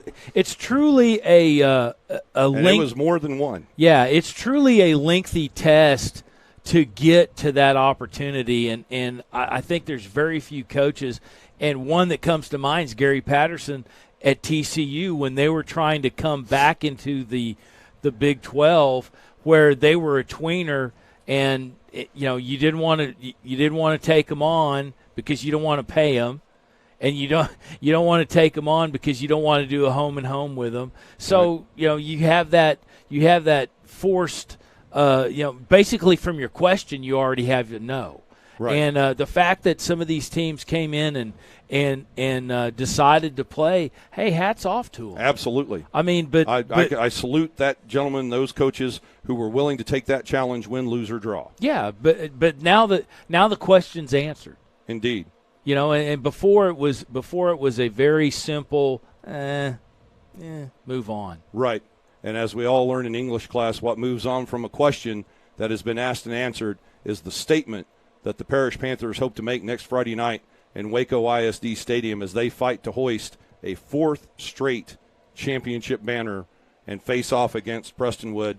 And Prestonwood, from what we saw today, that was the A.J. Sibley show, 40 carries, 372 yards, and 2 touchdowns, an 8.18-yard average as they just rode Sibley to a 56-21 win. And I can't imagine any team, we were talking here about teams that are like, okay, yeah, we'll come in and play you. Or, no, I don't want to play you, Parish, but there's one team that definitely wants to play the Parish Panthers again, and that's the Prestonwood Christian Lions. Yeah, I mean, they're going to, they want to. Yeah, they want to battle. They want to battle for the zip code, and there's a lot of we discussed how the playoffs go through DFW, and it goes through the zip code, and it's the zip code that everybody shares, and it's them and Upstart Trinity Christian and Parish or Prestonwood and Parish. Well, I can't think of a better opponent to face. For the state championship game than a rematch with Prestonwood. I mean, your neighbors from 5 miles away up Midway. You have a long history with each other. A lot of times back in the old days, it wasn't a very pleasant history between the two football programs. In fact, there was one game at Prestonwood that resulted in about, I think the highest count I had was 8 or 9 headset throws by the head coach at one time, but we ended up winning that game. So they know us, we know them, and as I asked Novikov, there's not really any secrets anymore between the two teams. It's going to come out to who can get out there and control the line of scrimmage and start making some yards down the field. Yeah, I mean, and goes back to what we've been talking about since the weather was hot. It's what you did in the weight room in January and February that got you ready, that put you in a position to be where you are in a week. And we will find out exactly where these two teams are. They just played 3 weeks ago, last Friday. 3 weeks ago yesterday, and we'll see how much they have improved and what has changed since then when they meet again next Friday night in Waco ISD Stadium. Just looking at some statistics from today's game here very quickly. Houston St. Thomas finishes the game with 8 first downs and 190 yards total offense, and over half of that total offensive output was the one touchdown they scored against the second team unit. That was a 78-yard touchdown drive. So going into on the first team defense, it was 76 yards total offense on the day for Houston St. Thomas. Parish was 17 first downs, 381 yards of offense, 268 of that passing, 113 rushing. One of the key statistics, only 44 yards on 5 penalties on the day. Forrest and I talked about that before, about limiting the foolish penalties. They had the one, and then the coaches somehow got involved. I mean, at least we had 2 of them, but at least we got them both over at the same time and moved forward. But some impressive offensive statistics. Sawyer Anderson, last week, 2 incompletions. This week, 2 incompletions. 17 of 19 for 257 yards and 3 touchdowns. The leading rusher, Maddox Reed, 14 carries, 38 yards, 26 yards from Cedric Mays, also 26 yards from Sawyer Anderson. So on the rushing side of the football, they spread it around a little bit. And a big receiving day. Hutch Crow, the leading receiver, 4 catches, 105 yards, 2 touchdowns, and none bigger than the touchdown he made to start that running clock, put the Panthers up 42-0, wrestling that ball away from Caleb Davis in the end zone. Yeah, and I think what you're seeing is Anderson is a level of maturity that you don't see oftentimes in the course of a season, but you're seeing it now and it's playing out where he's not pressing to make something happen. He has confidence in his offense. He has confidence in what the defense is doing, and he's not pressing. He's just trying to do what he can do. And if it's not there, then go to Plan B and go to Plan B quickly. But he works through his progressions. He's not making the mistakes that he was early in the season, where he was trying to, there ain't a Superman out there. That's why it's a team sport. Well, he was matching touchdowns for interceptions in the first 2 games. And now, after this game today, it's 35 touchdowns on the year for Sawyer Anderson against only 7 interceptions. You look at some of the other folks in TAPS that are leading TAPS district play, there's only one young man that with more passing yards than Sawyer Anderson for private schools in the Dallas-Fort Worth area, and that's Hogan Nelson for Fort Worth Christian. But his season is over as Fort Worth Christian fell last night to Fort Worth All Saints. Fort Worth All Saints finishes 3rd in their district, but just caught fire in the playoffs, and they'll be in next week's championship game. But my point here, Hogan Nelson for Fort Worth Christian came into today, or actually finished up the season because these statistics were updated this afternoon. 2,831 yards, 37 touchdowns, which Sawyer Anderson is close to catching, but 21 picks on the season. So, you've got 37 touchdowns, 21 interceptions, where Sawyer Anderson has been able to reel this in and only has 7 interceptions on the season versus now 35 touchdown passes. And with today's performance of over 280 yards passing, a 3,000-yard passing season is right there in the window for Sawyer Anderson in next week's championship game. Let me tell you something about Sawyer Anderson and how tough that young man is. When he went on that scramble today, I guess it was in the first quarter, and he got hit right at about the 20-yard line. That was probably the hardest hit I have seen Sawyer Anderson take for sure this year, possibly in his 2 years of playing quarterback. And it was right in front of us. The kid got popped now.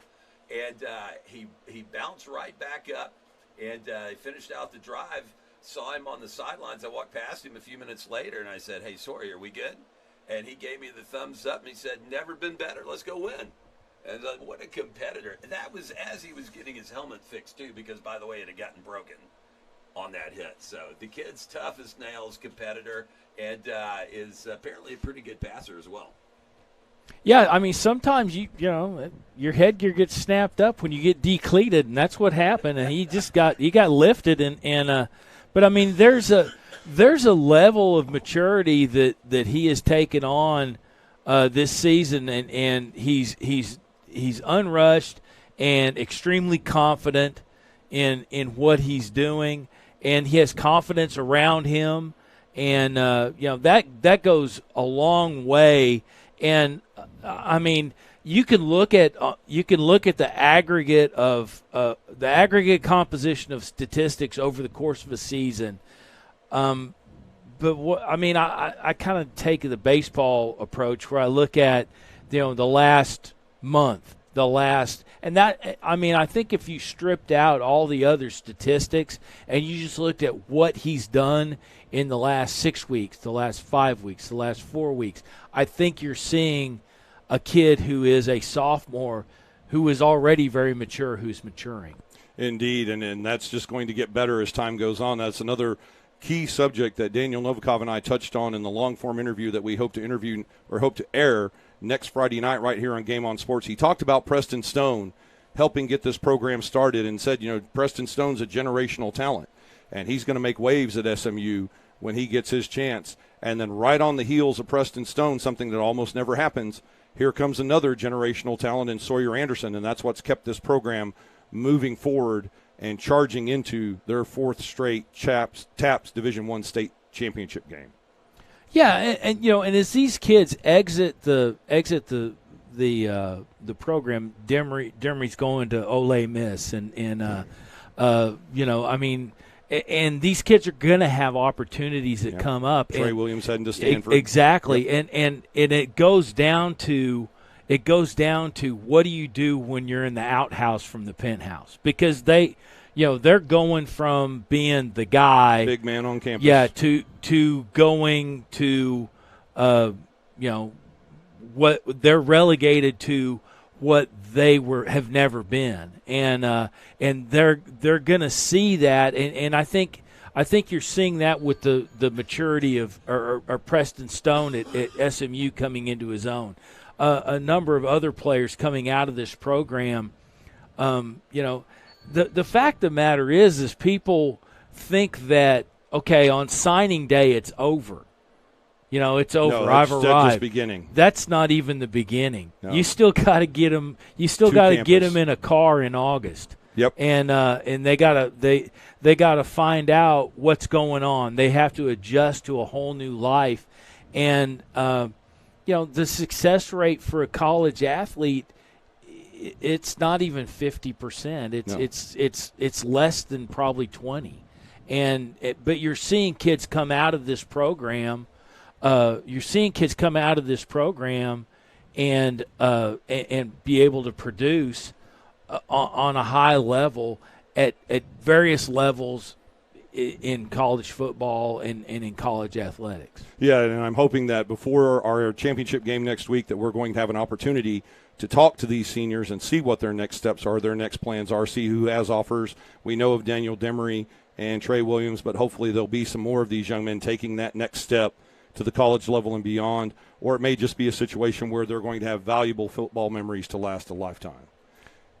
I mean, regardless, they're coming out of here with some really cool stuff that a lot of kids don't get. A lot of kids don't get, and the next stage in that journey is the Division I championship game next Friday night from Waco ISD Stadium. And folks, we hope that you'll join us. Our tentative schedule will be to go live at 5 p.m. with our long-form interview with Coach Daniel Novikov, and we'll come in at 5:45 p.m. with our pregame show live from Waco ISD Stadium, and the kickoff scheduled for 7 p.m. So folks, mark your calendar now, and we hope that you can join us next Friday night right here on Game On Sports. But as we wrap up today here from Tiger Field in Belton, we want to take a moment and thank everyone who's responsible for bringing you our broadcast today. The executive producer of Game On Sports is Fred Garner. Today's Parish Panther football game was produced and directed by Ori Holman. Game On Sports technical producer is Trevor Von Dam. The sights and sounds of today's broadcast were brought to you by our outstanding camera crew, John Noel, Tyler Presley, and Chris Renegar. Also, a special thanks to our social media reporter, Mallory Green, and our administrators back at the home office, Lisa Carrillo and Sarah Beasley. Folks, don't forget to join us right here on Game On Sports Network next Friday night as your Parish Panthers advance to their final game of the 2022 season, the TAPS Division I state championship game. The Panthers will travel to Waco ISD Stadium, where they will face off in a rematch against their vaunted district rival, the Prestonwood Christian Lions. Jim Dixon, Forrest Baldwin, and I will have the call for the Division I state championship game here on Game On Sports next Friday, December 2nd, from Waco ISD Stadium, with our championship pregame show starting at 5:45 p.m. and kickoff of the state championship game scheduled for 7 p.m. This afternoon's Parish Panther football broadcast is a copyrighted production of Game On Sports Network and the Parish Episcopal School. Copyright 2022, all rights reserved. Any rebroadcast, reproduction, or other use of the pictures and accounts of this broadcast without the express consent of Game On Sports Network and the Parish Episcopal School is strictly prohibited. And Jim, your final thoughts here on today's state semifinal. Kind of what I was looking forward to and kind of what I was expecting, and these guys did a great job a fantastic season, and we'll close her out next week. What about you, Forrest? Hey, came out, did what they needed to do, took care of business. A team that should have won, won. And I'm really excited about next week against Prestonwood. I think that is going to be a premier matchup in the state of Texas. And, folks, we hope that you'll join us right here on Game On Sports for that Division I state championship game next Friday night. Well, that wraps it up here for us this afternoon from Tiger Field in Belton. Thank you, ladies and gentlemen, for spending your Saturday afternoon with us, and we look forward to seeing you next Friday night for the TAPS Division I state championship game right here on Game On Sports. On behalf of my broadcast partners, Jim Dixon and Forrest Baldwin, and our entire Game On Sports production crew, this is Brian Shackelford, thanking you for joining us this afternoon and for your continued support of Parish Panther football. Your final score again tonight in the state semifinal, your Parish Panthers 42, Houston St. Thomas Eagles 7. And congratulations to the 2022 TAPS Division I state football finalists, your Parish Episcopal Panthers. Until next Friday night, from the state championship game, good afternoon and God bless from Belton, Texas.